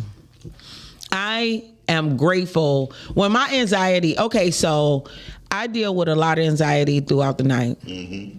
And it kicks in while I'm trying to rest. And I have to be mindful of how I ask for my gratefulness and thankfulness throughout the day, because I know even on my hardest days when the money is low and everything seems to be going up against me, that I'm so grateful to be here. So when you said that I have a way of like changing the story. Right. 6 years ago, I did travel to Atlanta to bury who I called my nephew. Right? Listen, no. All right, I'm just saying. No, because I don't repeat my story. I traveled there to bury him, and after the funeral, when I got there, I found out I had no place to stay. Wow. Right? And I called a friend that was in Atlanta, and he let me know that if I was willing to make the drive to Alabama, then I had a place to stay. Now, it was only a 3.5 hour drive. Mm-hmm. And surprisingly, I'm a big Wrangler fan. That's my dream car. I didn't get the Wrangler, but I got the Wrangler pickup truck. Mm-hmm. They ran out of cars, and that was the only car that they had, was the Wrangler pickup truck. So I'm in pretty much like my dream car. Dream car. You know, and I'm traveling, but I'm sad. You know what I mean? Like my nephew, who I was their first baby I ever held in 1999, is gone. And I flew all the way to Georgia to be told I had no place to stay. And me just... I had a friend. That's a whole nother story. But she was grieving. So you didn't want to push her. And I had to be humble about it. Right. But when I got to Alabama, I didn't play it small at all. Like, that's how I know so much about it, because I was actually at a parade when I got the call, like, hey, can you come back to Georgia because things is getting really bad over here. And I'm like, what? But so you was doing Guacamole, wasn't it called? Cinco de Mayo, what is it called? Mardi Gras. Am I doing Mardi Gras? What you get to call? Yeah, because it was Mardi Gras weekend. That's how you learned about Mardi Gras. That's how I learned about Birmingham's weekend, because never before had I seen so much love amongst Black people. The amount of food, I had crab boils and barbecue, and it was really a celebration of life, gluttony. You know, I hate to say gluttony like that. Am I gonna have to go to Meijer and make my own guacamole? This is better than Kroger's got guacamole. Better than Kroger's? I don't want to. I mean, it can't like be up there with Mexican now. No. This was made from scratch. I mean, so is Kroger's. Kroger's made from scratch. They make it right there. So should I add some cilantro or something? No, this is great. I never had no homemade guacamole this good. Thank you. See the beads? And the stains on your shirt that you got to wear all day. Nobody can see that. So for some reason, no one's calling in. So we must be boring today. No. Our guests didn't even call in. I think they're humor. I think they're very much humor. I love that for us. Yes. Miles is trying to soak up some alcohol. Dorian, incorrect. I want more alcohol. I really want to go to Z's to get that corned beef sandwich. Z's got the best corned beef sandwich. Why are you on the Z's thing? I was on the Z's already. I thought it was on Willis though, but it's not on Willis, evidently. But what I will say is, Miles, fix your mic. Shut up, Rhea. No, maybe she's telling you to fix your mic. Well, my mic was off because I was chewing. I didn't find it appropriate, so I cut my mic off. So sometimes, due to the alcohol, I just. But you keep talking. Shout out to. You really gonna eat all my guacamole, huh? I said that to him the other day. You really gonna eat all my guacamole? They got the damn seed of the guacamole, of the avocado. Okay, so you know why? When you put the seed back in the guacamole, it keeps it green. You know how, like when you do it fresh, if you don't eat it right away, it turns brown. Wow. But when you put the seed in the middle, it keeps it fresh longer. So boom. I would make it, it's the things that you learn throughout life, because I was introduced to guacamole. One of my managers was Hispanic, and my territory for Lorillard Tobacco Company was Southwest Detroit. So whenever he would take me out, when they spent the day with you, they had to pay for your meal. So he would pick some of the best restaurants in Southwest Detroit. And he started just getting like guac and chips. You know how they'll bring you the salsa? Mm-hmm. He would get a large guac. And he try it, just try it. Right. I was hooked. So I'm like, over the years, let me figure out how to make it. I couldn't figure it out, and I started learning how to make it. But then if I would make it to last for a day, it would start to turn brown. And a friend of mine who is a great cook, Shalonda is a great traveler. She's a great cook. She could cook a whole alligator and an octopus. I've seen her do it right on the grill. Amazing cook. She would show her Mexican bowls and fiestas or whatever you call it, and she will always have the seed there. And I'm like, why do you always have a seed? And she's like, that's what keeps it green. And from there on out, that's how you make it. Anybody want a shot? Come on to get it. Talk or chew that Ninja G's. Oh, gotcha. Talk or chew that Ninja G's. Yeah, her. She don't make no sense ever since she's been over there. Anyway, shout out to Rob Real. Come on every Monday at 6 o'clock to check her out. Go to her Facebook page and her Instagram. I caught her yesterday on Instagram. Okay. She had the heaps on.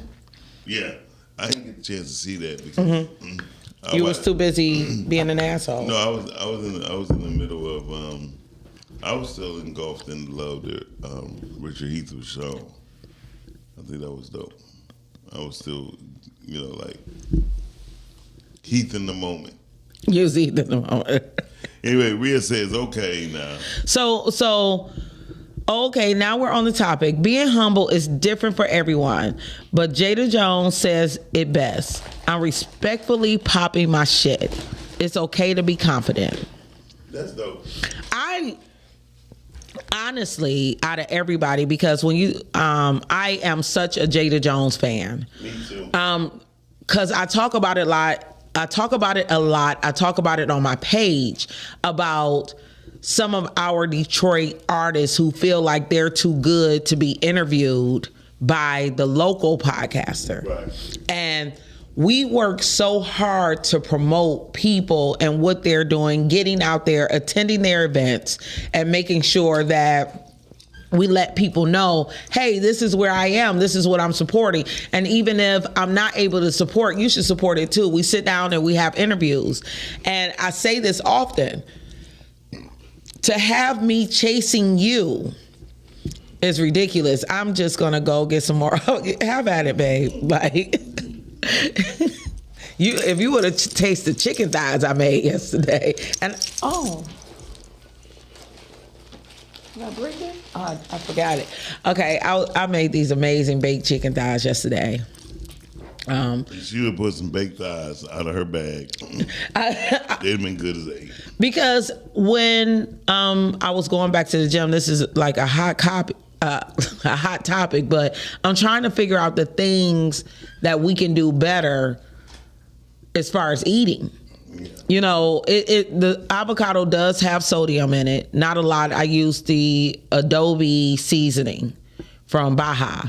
You know, instead of using salt, I used onions, tomatoes, and lemon juice. You know, chicken, having your protein. Yeah. You know, I was going to make avocado toast, and then I figured, like, it's just best to have the avocado with a side of chicken and forget the bread, because the bread is like our enemy. But yeah, we supposed to talk to Todd said just start a food podcast. Hey Todd, seriously, I've been trying to get everybody to come up with a signature dish because I know I can outcook everybody. Is that me being humble and not playing small? No, it's you playing an asshole. No, listen. I grew up in a home where my grandmother cooked 4 or 5 times a week. I believe in cooking from scratch, and then I did catering for 20 years. I cook with love. I cook with intentions. So, but I know that I can cook. Can I have just a corner? I'm gonna leave you something. I know I am a really good cook with love. So I don't have to play that small. But I'll cook for anybody. Really? You know, he said I was making a good point, then you threw me off. So if we were going back to, if the point was us going back to as podcasters, how hard we work to promote people's things, and then they play us off like we're the bugaboos, that we're not doing them a favor. And the crazy part about it is a lot of us aren't even asking for any monetary compensation to play a trailer or to show a flyer. And when we ask for monetary compensation, they act like it's too much. So prime example, for those of you who know, I am the executive producer. I went from producer to executive producer of the Kels Unfiltered podcast. We have a sponsorship package. For $10 for a month, you can show your flyer. And they don't even want to do that. They don't even want to do that. That's like less than $4 a month. I mean, I'm sorry, less than $4 a week. But for $40, we'll do a commercial. If you watch his show, I have a commercial that I play on his show. To show my commercial is $10 a week. You can't get an advertising package like that on Spotify or on your local radio. And nobody even listens to local radio. We have more viewers and are seen by more people these days than are listening to radio. Because we are going straight through, we're participating with the audience, and we're keeping the conversation going. You know, the show is over. But one of the things that we do is make sure that we are promoting people, and people won't even give you $10. Bring your product to me. You bring your product, I'll advertise and talk about your product for $10 a month. And people like, hey, no, I'm not gonna support you at all. And it's one of the things I admire Rhea. Put on your headphones, get with it. What you been doing? Lateness is not close to God. Like, you know, but you say what? I don't go to church no way, but it doesn't matter. God is everywhere. I don't go to church either, but you were saying you give Rhea her? No, I have to give Rhea her credit because she consistently tries to push her packages, get sponsorships, and put it out there how important it is that people pay to play. Because we do so much for people for free. You know, it's crazy. Very true. Very true. No, Sports Talk do get a lot of listeners. Absolutely. But that's like one of the biggest things because people want to engage in conversation when it comes to sports conversation. Because if you sleeping with a female and you want to talk about sports, then it's going in one ear and out the other. Like, it's a waste of her time and yours too. Yeah. Get your shirt first, asshole. Damn. Oh, I got the shirt, sir. So, quit sneezing out loud. We do have a guest here. Hey. Mr. Kelly Green from the Unfiltered or Kel's Unfiltered podcast. His show premieres here shows here on Podcastic every Thursday at 7:30 or 45. Sometimes he show up 30 minutes late for no reason. No, sometimes 30 minutes early too. No, I ain't do that yet. That's not yet. Okay, you telling me yourself. Go ahead. So one of the things, because I want to eat my guacamole. All right, go ahead. Being humble doesn't mean playing it small. What does that mean to you? That means never sell yourself short. No, you better keep talking. It's simple as you never sell yourself short because you never know what your talent is compared to what other people say it. Okay, why is he talking and not on camera? Because if you hey, I got that word. They can hear it. But think about it. Thank you, Kelly. You have to believe in your own craft and your own self. Mm-hmm. Some people tell you to be humble, and they'll get that humble role for like so long, just so you can like downgrade yourself. You'll be into your own head, but really you're great. Mm-hmm.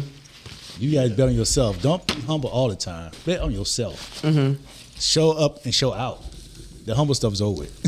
You think the humble stuff is over with? Should be. See, I'm not sure if I necessarily agree, and I'm not trying to play devil's advocate or anything. Oh, go ahead. I love the way Miles took my guacamole, y'all, and took himself off the camera. So now I have to starve. But he deserves it. He'll be here all day. I won't. Right. I kind of have to disagree. I do like the fact when people are confident, but the overconfidence is irritating as fuck. Of course. Everybody want to be the star. Why? Like, who the fuck are you? I mean, like, well, this is true. Yeah, most stars start off humble. Yeah, I agree. I agree, they do. But I learned earlier, in my early days of writing, I would do these like take jobs for nothing, or I would just barter system was good for me. I'll just give you a little something, and hey, I'll write whatever you need. It wasn't until somebody plagiarized my work that I realized, oh damn, what am I doing? They Michelle Obama you. They Melania you. Yeah. And it was like, if my work is good enough to be plagiarized on this level, why am I selling myself short for? That's true, but first you have to have a captive audience. So, but then I had all that, but I didn't like tap into it. I'm just thinking I'm humble. I'm not whoever the top writers were at the time. I'm not on any major publication. I'm just writing for myself and writing my blog. But it took something to happen for me to realize, you know what, you're better than what you've been doing. Now, we talked about this earlier when I was saying to the audience, like this weekend, I realized how poorly I've spoken to myself over Valentine's Day. You eat under the nut. Like, I'm glad they're eating this guacamole. I'm just like grossing me out right now. see, that's everything grosses you out. That's the problem. But I want to go to the comments, right? Somebody said I was preaching. Thank you for that. But Rhea said people have no idea how much work goes into promotion, but it is what it is. Some people will never get it because others allow them to do it for free. Like, dang, if we don't have some set price, at least donate something. Geez. Well, so we're right. talking about the podcasting thing.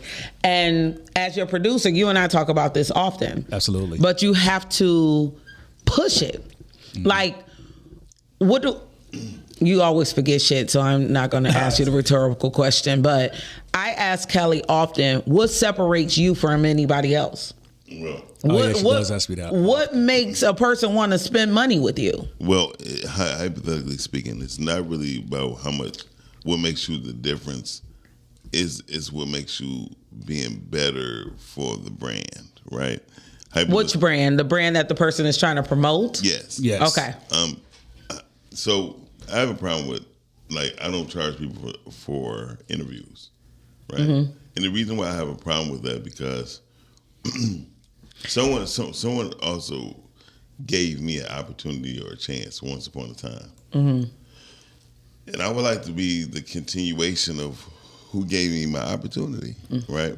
So fortunately and unfortunately enough, no one never really gave me the opportunity on the majority of things that I've done. However, when you have options, like if a woman tell their mate, right, that you got options, like no matter what, I do anything to please you, right? So you have these options. A man would rather more stay than finding options outside their relationships. Who cares? So it's the same in business. It's the same in business.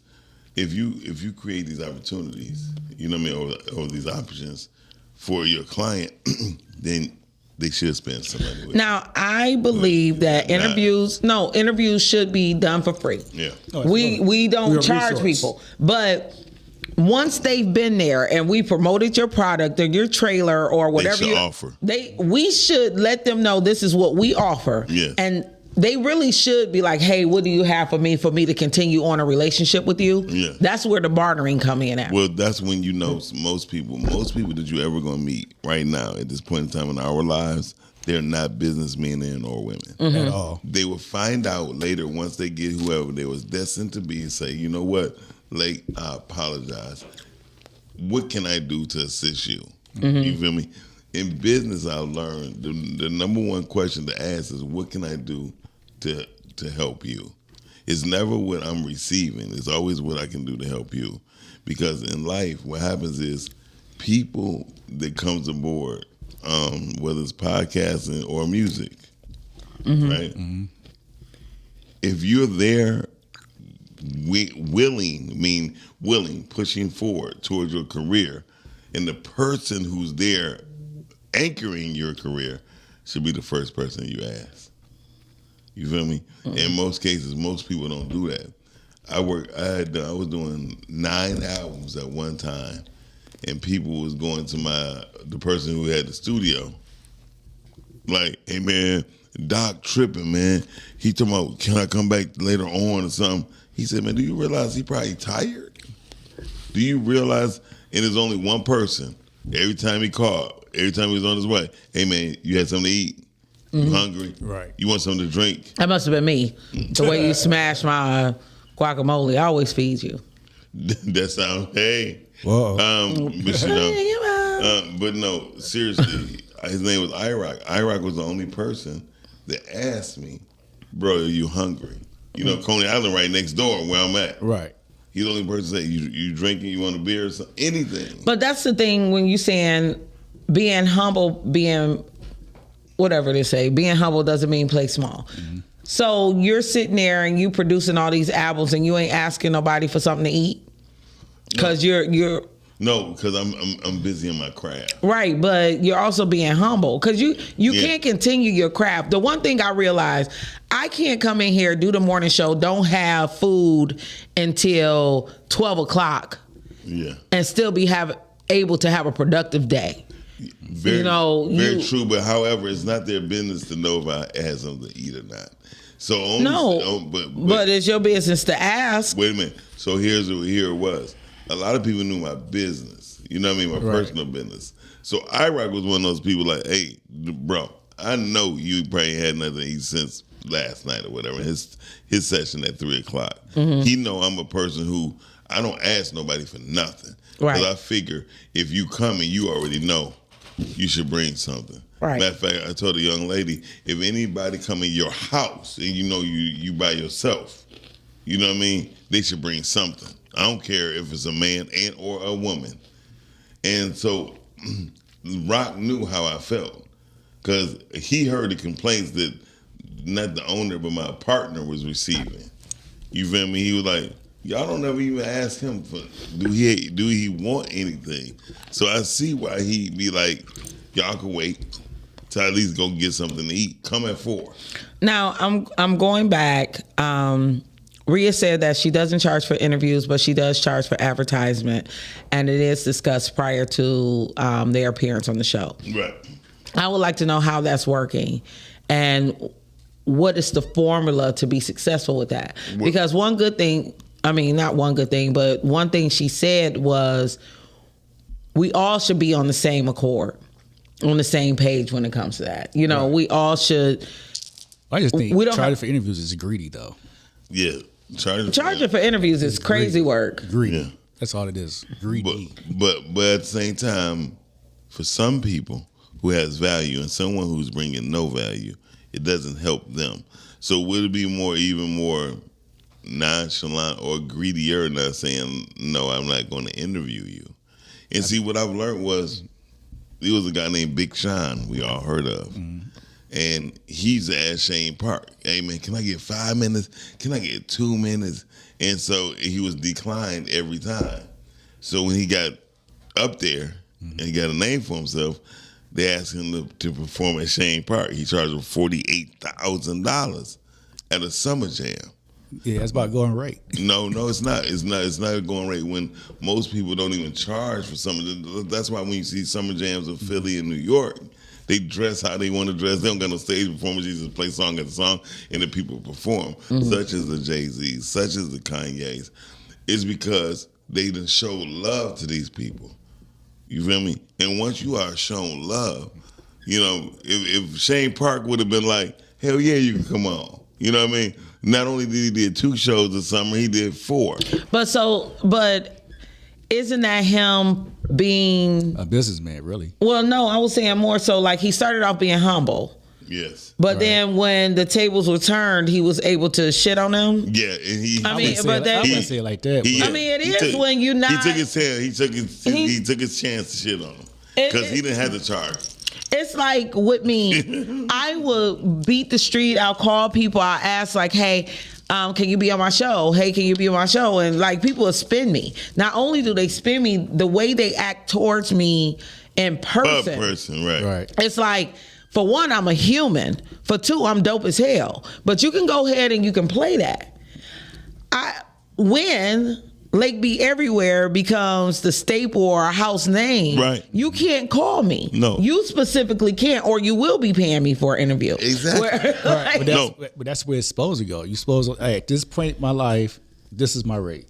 But now if you catch me later on in my life, that's my rate. No, if you shitty and I'm shitty too, we supposed to be bartering shit. Like anybody, there you go. Right. Nobody in this city, and I've said this before, no shade, no tea. Shout out to Shani.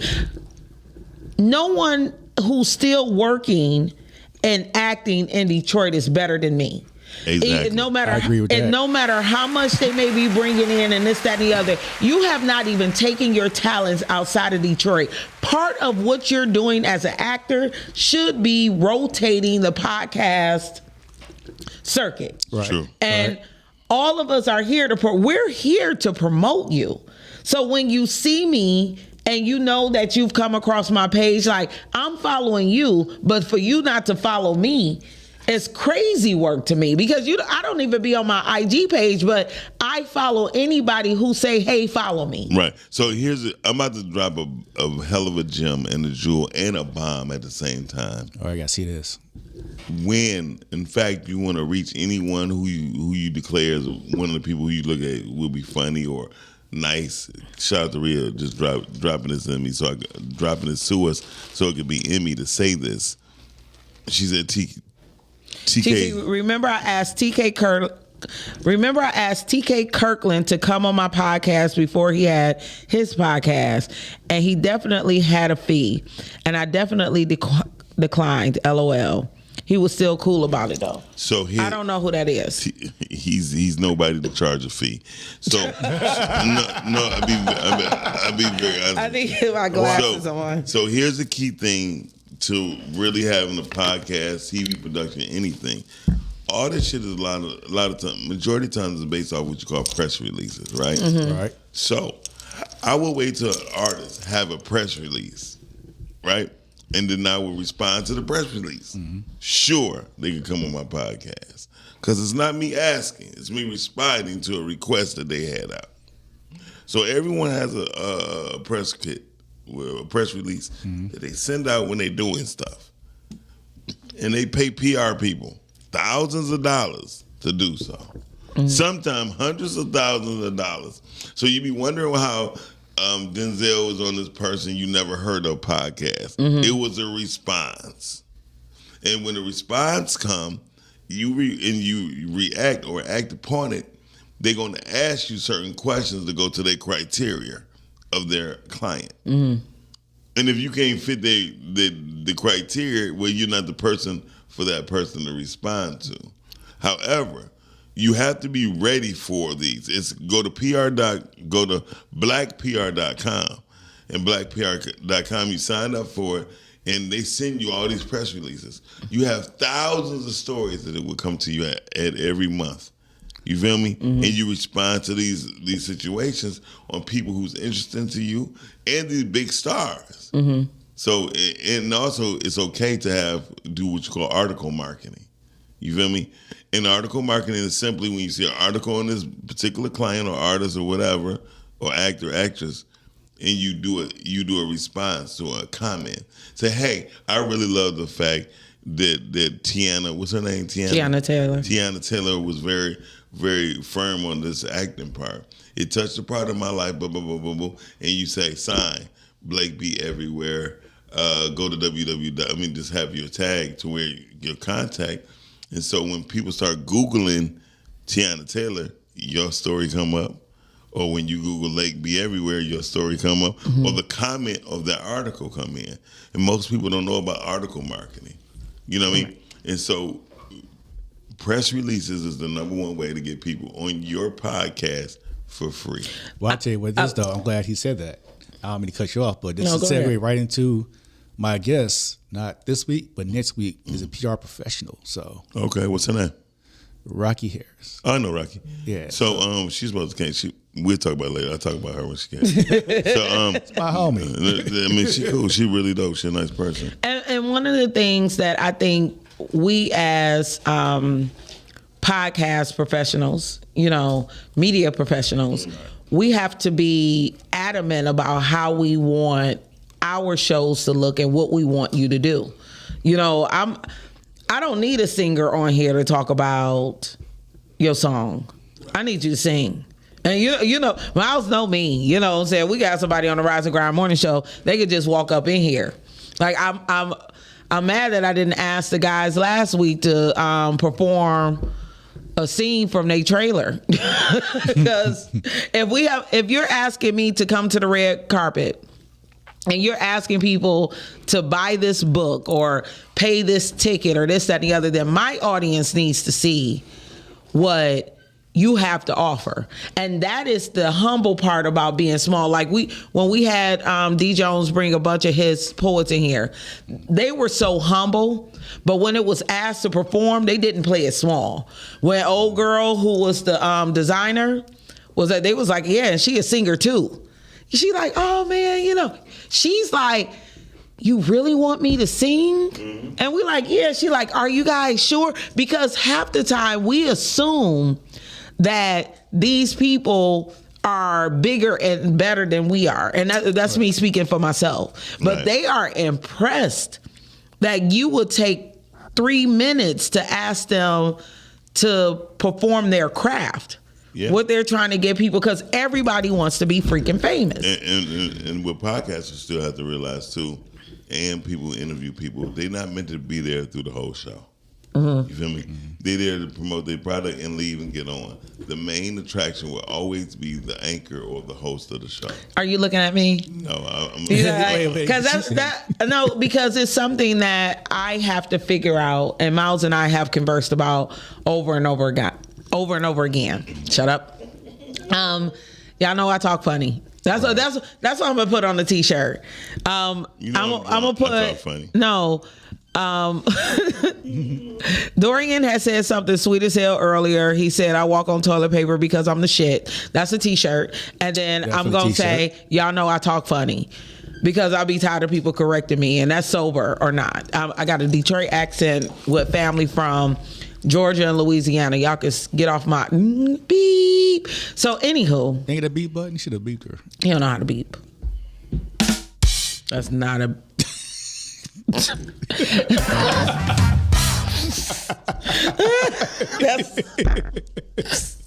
That's not it. That is not. Dorian, when you say not everyone, I want to know what you mean by not everyone. Speak for yourself. I was just saying, playing humble. So one of the conversations that Miles and I have is that I get upset when I have to chase people and they hurt my feelings. And one day him and I sat down and he like, you do realize it's the Oprah show. It's the Jimmy Kimmel show. Jimmy Kimmel. I should have Sherry Shepherd. I can say that better. Right. You know what I'm saying? He like, all these shows are these people. They tune in every night to see the host. Right. They don't tune in every day to see the guest. The guest is the accent. And he asked me like, so what you want to be? You know what I mean? Like and this is when I say my humbleness and playing myself small. You are the talent. You know. Always. Yep. You say everybody want to be. I don't want to be famous. I think that's one of my biggest fears. And those people like me are usually drawn to people who like them. Like you have people who want to be the star of the show and they egos make them want to be. Yeah. But sometimes it's not about wanting to be the star of the show. Sometimes you are going to be a star. I mean, there's nothing you can do about it. Just your talent makes you a star. If you're the host, you are the star. Yeah. Of course, like Kills Unfiltered, you know. Big shout out to myself. Lord Jesus. Every Thursday is 7:45. Yeah. So, but the whole thing is that I'm making mini shots. Please, here we go. Take me out. That's why I like being on the morning show. You want a shot or you want a drink? You need a drink. Run me through there. So, Don't put my bottle in the hands of anybody. I'll pour their troubles. Thank you. Like people be like, pour your own troubles. Not on my bottle. No. Not on my bottle. Especially on that my Cabo Wabo, you won't. Not on nothing. I don't care. Dorian, I agree with you. People are attracted to attention. However, some people, like, I'm not going to lie, you will very seldom see me when it's something I'm involved with. The only thing I ever made public that I was involved with is the Rise and Grind Morning Show. And the only reason why it was public because I figured I had something to offer to the Rise and Grind Morning Show. I never wanted to be the host. I went through 7 hosts before I even aired the Rise and Grind Morning Show. The Rise and Grind Morning Show aired June 2nd of 2020, and it was supposed to air in May. Mm-hmm. Everybody kept saying, I don't want to do it, man, it's COVID. I don't want to do it. And I'm like, I'm not scared of COVID. You know, I have a God, and I believe in God thoroughly. And so with that being said, I had to start. Mm-hmm. The only person who said, yeah, they would do it was Ronnie Chanel, right? Mm-hmm. Immediately. She got called back into work. second week. So she had to go. She found me somebody else, which was Kevin Johnson. I don't never mind giving people opportunities to show their talents, you know what I mean? Or show who they are, or show their gifts. My problem is with most people who charge people for their gifts. Right. And their following is not as good. If you cannot make a helpful situation for your guests, they should not be your guests. You feel me? No matter how big they are. You got something to say? No, I agree with you. Sometimes you just got to be out there. I want to go back to some of the things that I've done throughout life. Because my vodka, I never wanted grapes. Well, that's okay. You got what the fuck I gave you. I do have strawberries, but you can't have them. You have avocado. And you asked, damn. And he asked for a drink, so you got your drink. And I bought it for you. T-Bang. Mazel tov. Shut up. So what I was saying was, I'm not putting no mazel in my talk. Go ahead. Dorian, you are absolutely right. People are addicted to attention. But they got to learn how to be humble. But the crazy part is I've been accused of being addicted to attention, and I just be me. And I didn't know this little girl who used to dance in her grandmother's and mom's wig. Like, I just loved being on my porch, pretending like I was part of the Supremes. When I was 6 years old, I was a nasty girl. Yeah, because Purple Rain just came out. Oh, yeah, and everybody wanted to be Vanity 6, and we had the record shop, and we had a little stage, so I could be up there like, I didn't know what I was doing.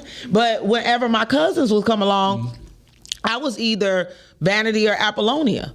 My one cousin, she always called, being the cute black chick with the teddy bear, and then whoever cousin came from her side or my side, they had to be whatever white girl in the white. Like, you just be her.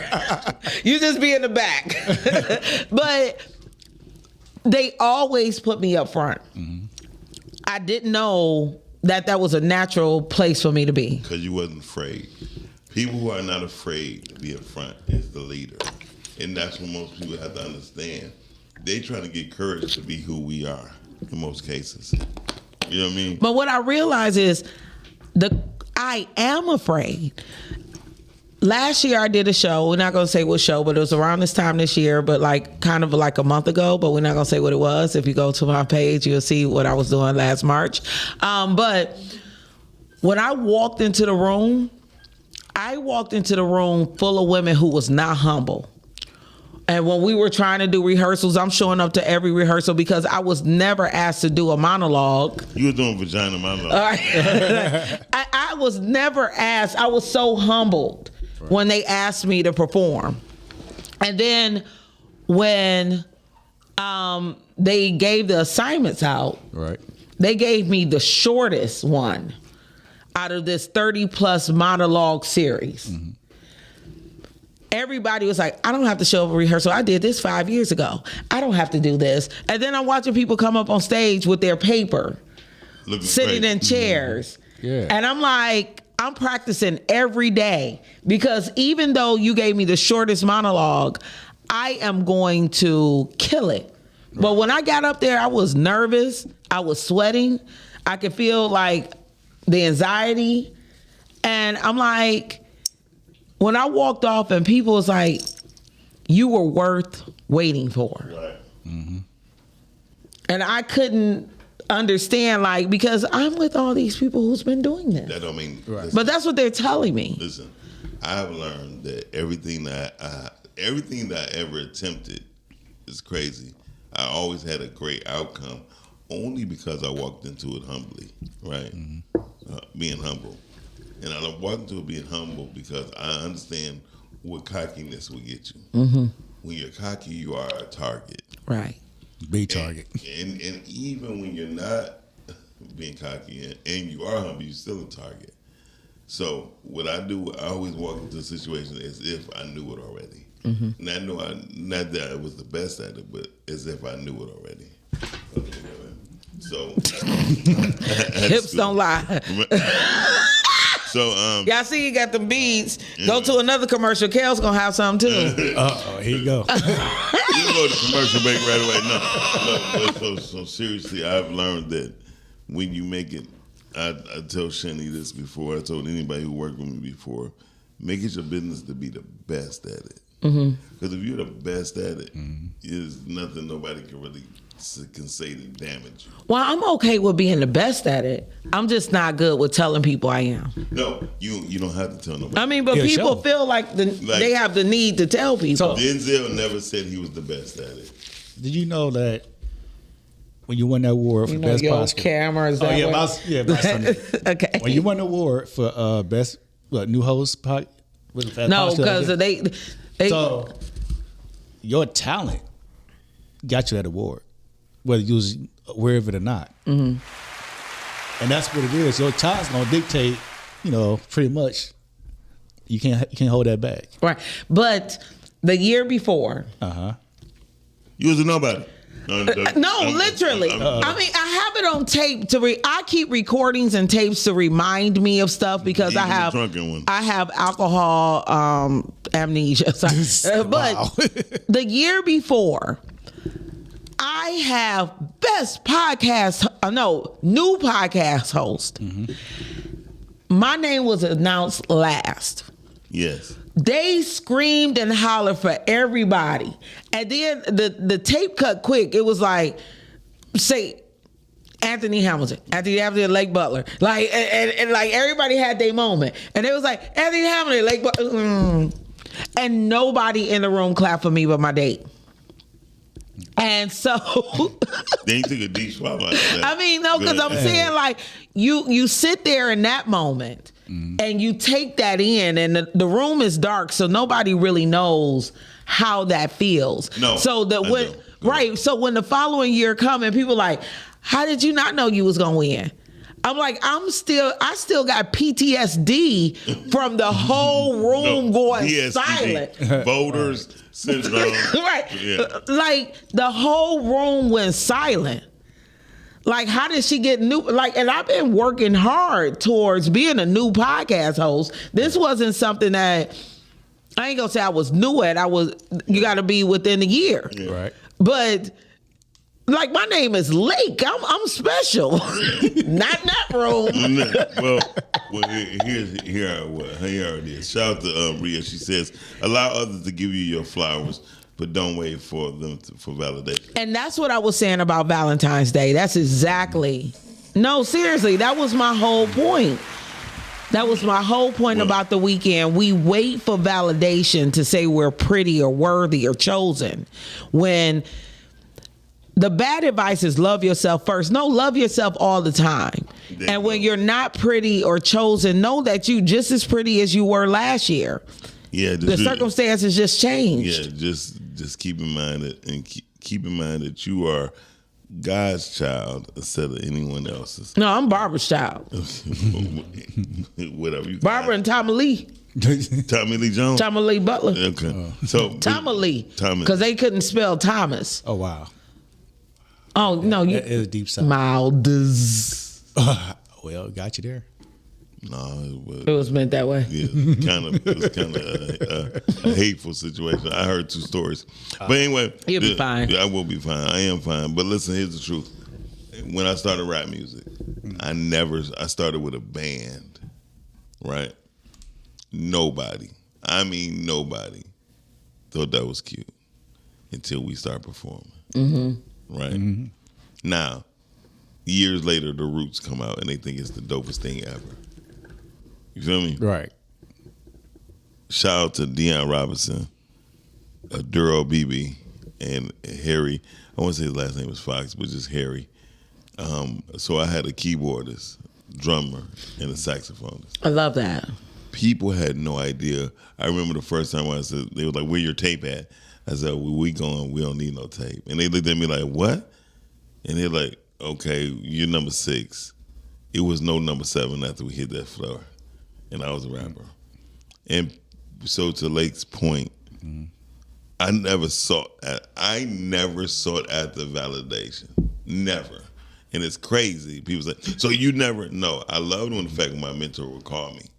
But my mentor would be like, always saying, Miles, you always doing something different. Make them beg for what you do. And I was like, he didn't mean it in a bad way. He mean what you do will always be needed. in order for other people to show what they really showing, because a lot of people are afraid to show what they show. Right. To tell somebody, I'm about to start a podcast. Most people don't even know what a podcast even mean. Podcast is a pre-recorded audio signal. That's all it means.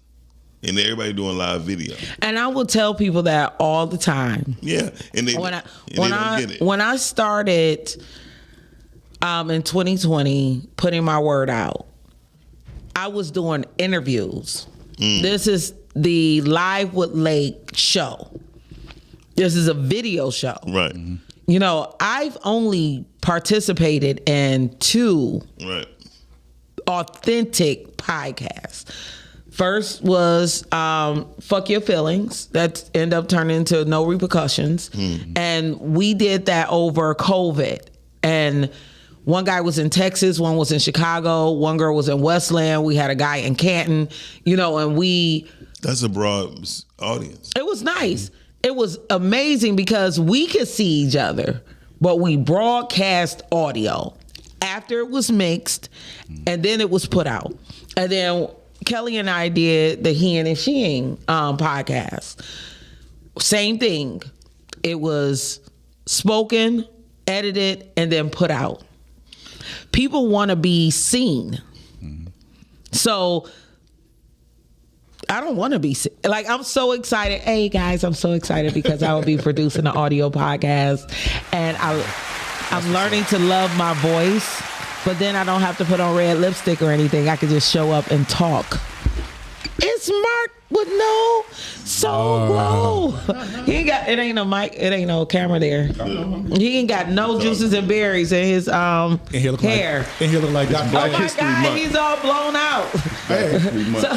Tell about Dr. J right there. So he do look like Dr. J. So one of the things we was talking about being humble, back in 2020, I have 2.5 lots. Oh, Mark walk in, people call him. Yeah, it's Dorian. Mark, you better not be calling you on there.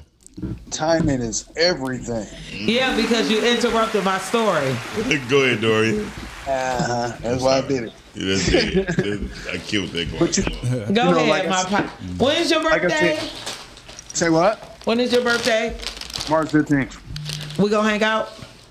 We can. Okay. Hey, look, I want to record this. Hey, Dorian, I swear to God, Lake and Dorian on the run. I think that would be so. Lake and Dorian on the run. What is this, a cartoon? A good bar run. Hide everything. Go ahead, Dorian. I'm going to turn it into 9 songs. You ever heard about 9 songs? Lake, you in trouble. What I was going to say, though, being humble, I guess that's a good attribute. It depends on the person's personality. You know what I'm saying, too? Because a lot of people, like even what Rhea had said, like you want to be impactful, but you don't want to be all up front.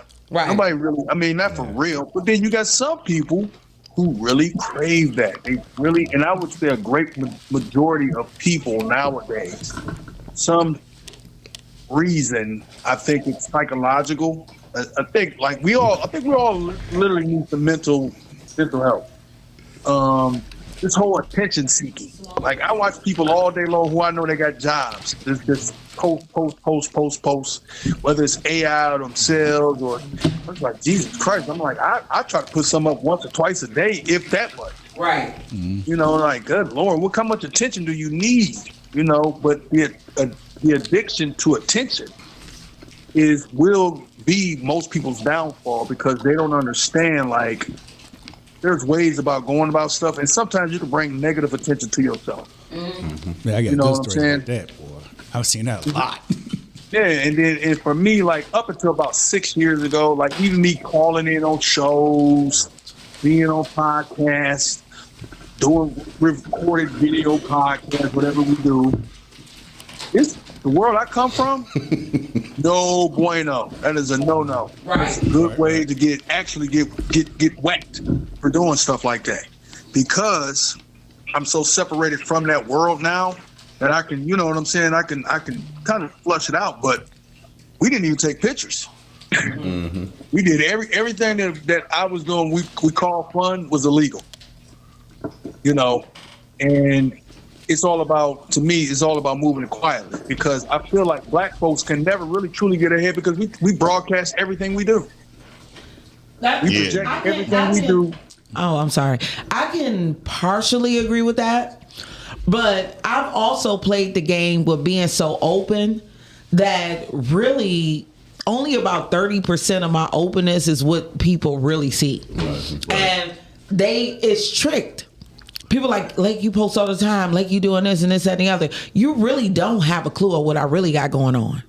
But the fact that you're following and feel a need to have a discussion with me about me makes you the audience. Right. Well, see, you know what? And then all gives me $20 a month. Dorian, she's telling the truth. She got the only male trafficking, human trafficking program ever. You ain't never lied. Possibly. But you know what though? Too, a lot of the attention though, I mean, like you said before, like you remember how people would post where they at? Like, I don't want nobody knowing everywhere where I'm at, because guess what? Everybody that's watching you isn't liking. Right. They doom scrolling you. You know what I mean? Scrolling. They doom scrolling. They observing, okay, this person over here, and they posted this about 2 hours ago, so I figured that they may be over here at this point.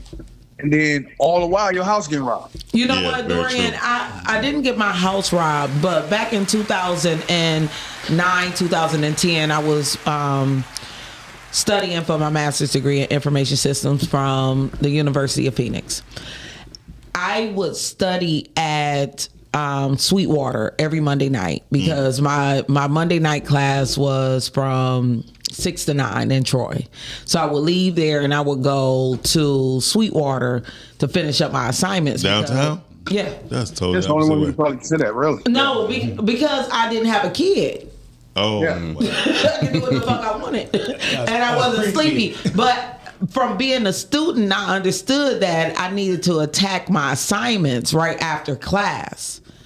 So I would go to the bar and sit by the jukebox in the corner. I love it that you're a lush. Go ahead. I know. I always such have a been. lush. But I will go to the bar Boy, and trying sit to there get in in the shape. corner, and I would like to control the music so I can vibe while I'm studying and doing my assignments. If I can get it done that night, then I could do what I needed to do for the rest. I learned that from being an undergrad. But one night, I had posted on Facebook, this was early 2010, that I was at Sweetwater. And somebody showed up on me. And I was live.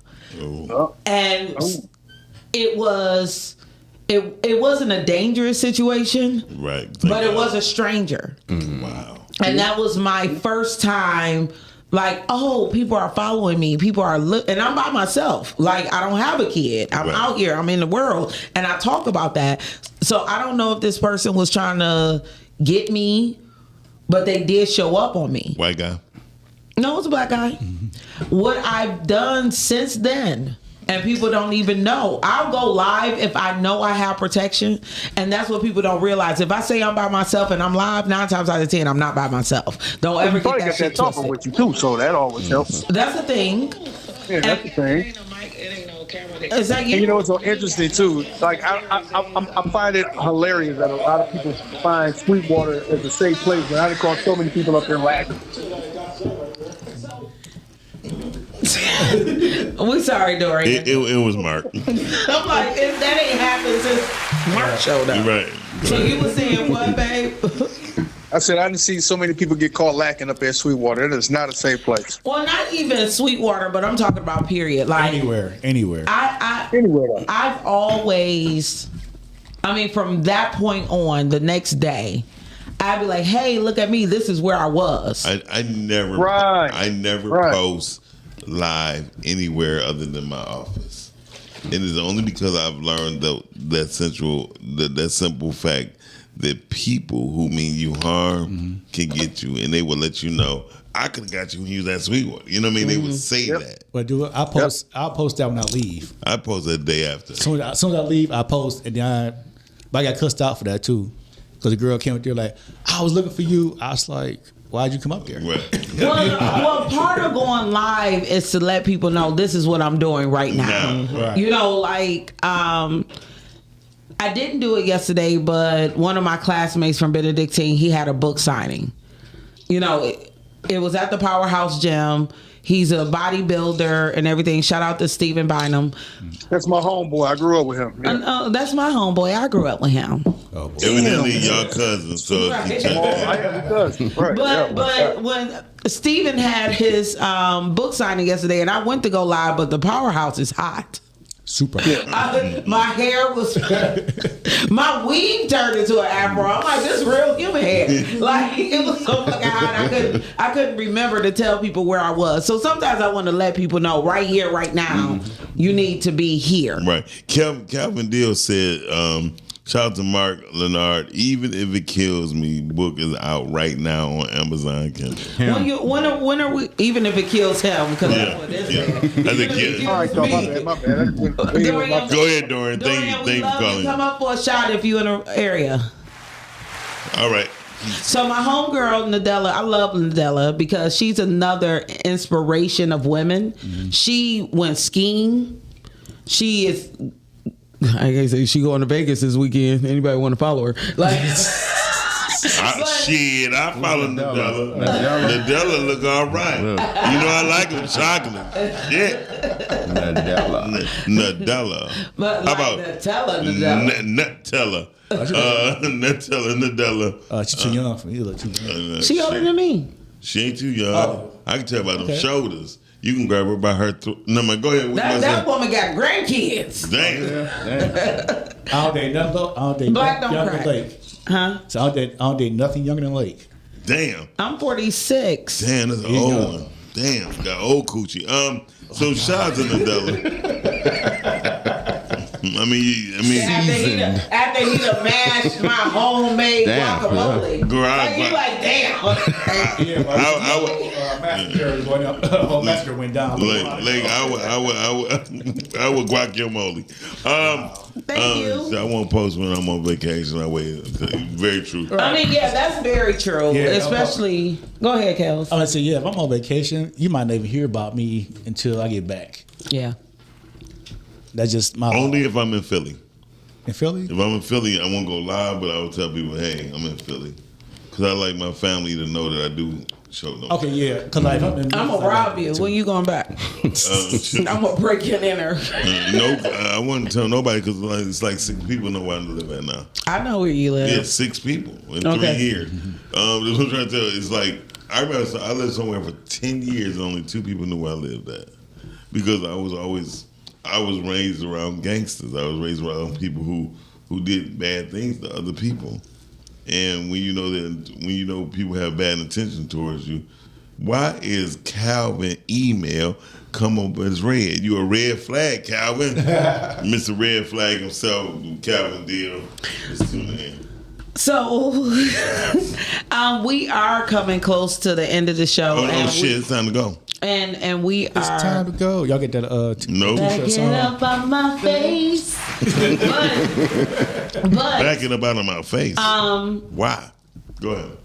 Vodka does it every time. Like I drink all. I'm a drinker under the table type of chick. Like people don't know. Yeah. Like I talk to everybody. They don't see me coming. So before we go, there's a couple of things that I want to highlight with our guests. Mark is not on camera. Do you want to come over here and sit next to me? Are you good with just having a mic? Yeah, I'm good. His hair ain't together. His hair is amazing. I love it. Don't be jealous because you can't grow. It's Black History Month, so I'm sporting the afro. But actually, Jesse Jackson had a haircut. Would you shut up? Somebody mentioned that you just came out with a book. Yes, ma'am. Can you tell us about it a little bit? Yeah, it's called Even If It Kills Him. It's I would say suspense thriller. And it's it's a very good book. Very good book, for sure. So but stop blaming. Stop blaming. You don't have to look at me. You're not on camera, but I'm not just gonna sit here and look at dumb as hell. So keep talking. But it's a very good book.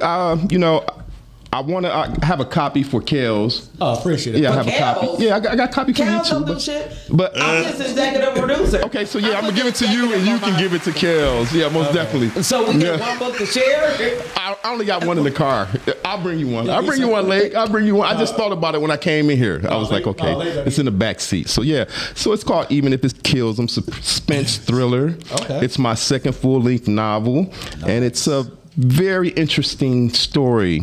You know, it's a very interesting story. It's a healing journey. All right. The main character is a guy, and you get to see everything that he goes through, the trauma he goes through, and after the trauma happens, he seeks therapy, and he basically, you know, takes his journey to being a real man.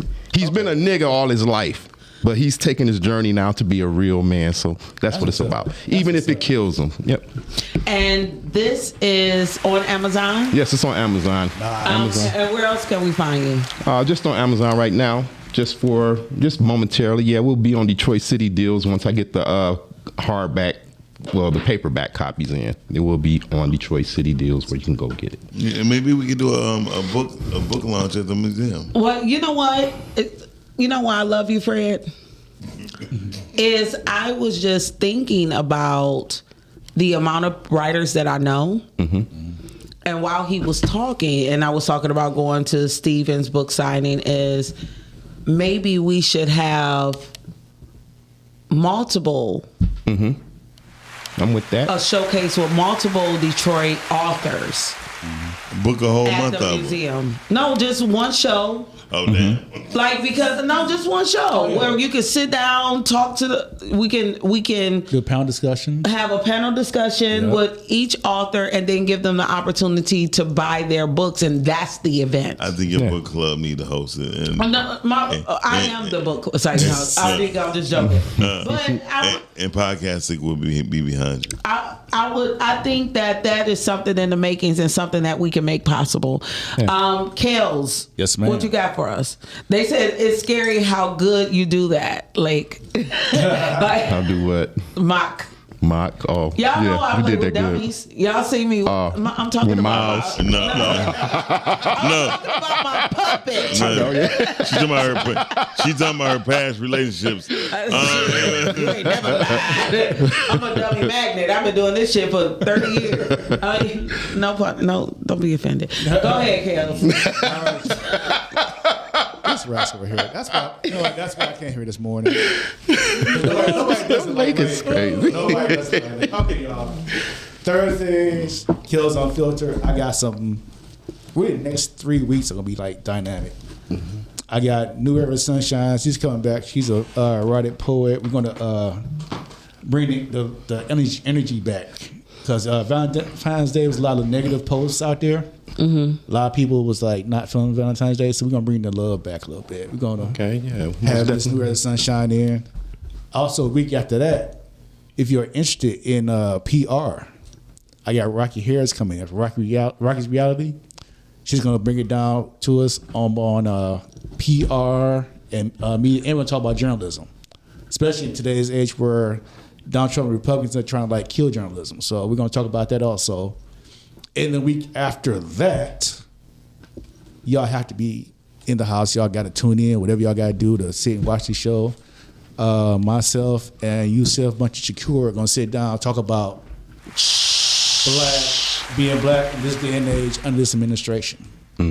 Wow. Yeah. That's going to be dope. We have, he and I, we go back several years. You know, we talked about stuff in the neighborhood and especially doing with black men and black community. Yeah, he was at the Pancakes and Podcast. Yeah. So he's coming on, and it's going to be a conversation he and I started years ago. We're going to have on air. So real quick before we get out of here, yes, absolutely. My camera went up. So would you like to go while I close the show? Close the show. Just close the show. I don't like your attitude. But I was talking, and then you talked about your camera. Nobody cares you were gone. So, anywho, absolutely, with all jokes aside, we want to take a moment and give. I just got her mic because she just. Is that what's going on? Because I can speak loud enough to be covered. Mm-hmm.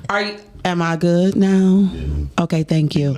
Be nice. First and foremost, before we close the show, we really want to say thank you to Reverend Jesse Jackson for, I want to say 84 years of life, but taking the time out to fight for those who needed it and doing it in a way that you felt like was necessary. So when we talk about being humble, you never changed your way. You never changed your way of thinking. You never changed your way of fighting. And you never changed your belief in God. And those of us who may not follow the Christian way, I do appreciate those who do. And I thank you so much for your time and dedication to people like me. And if nothing else that we can learn from today, it is to keep hope alive. And I mean that 100%.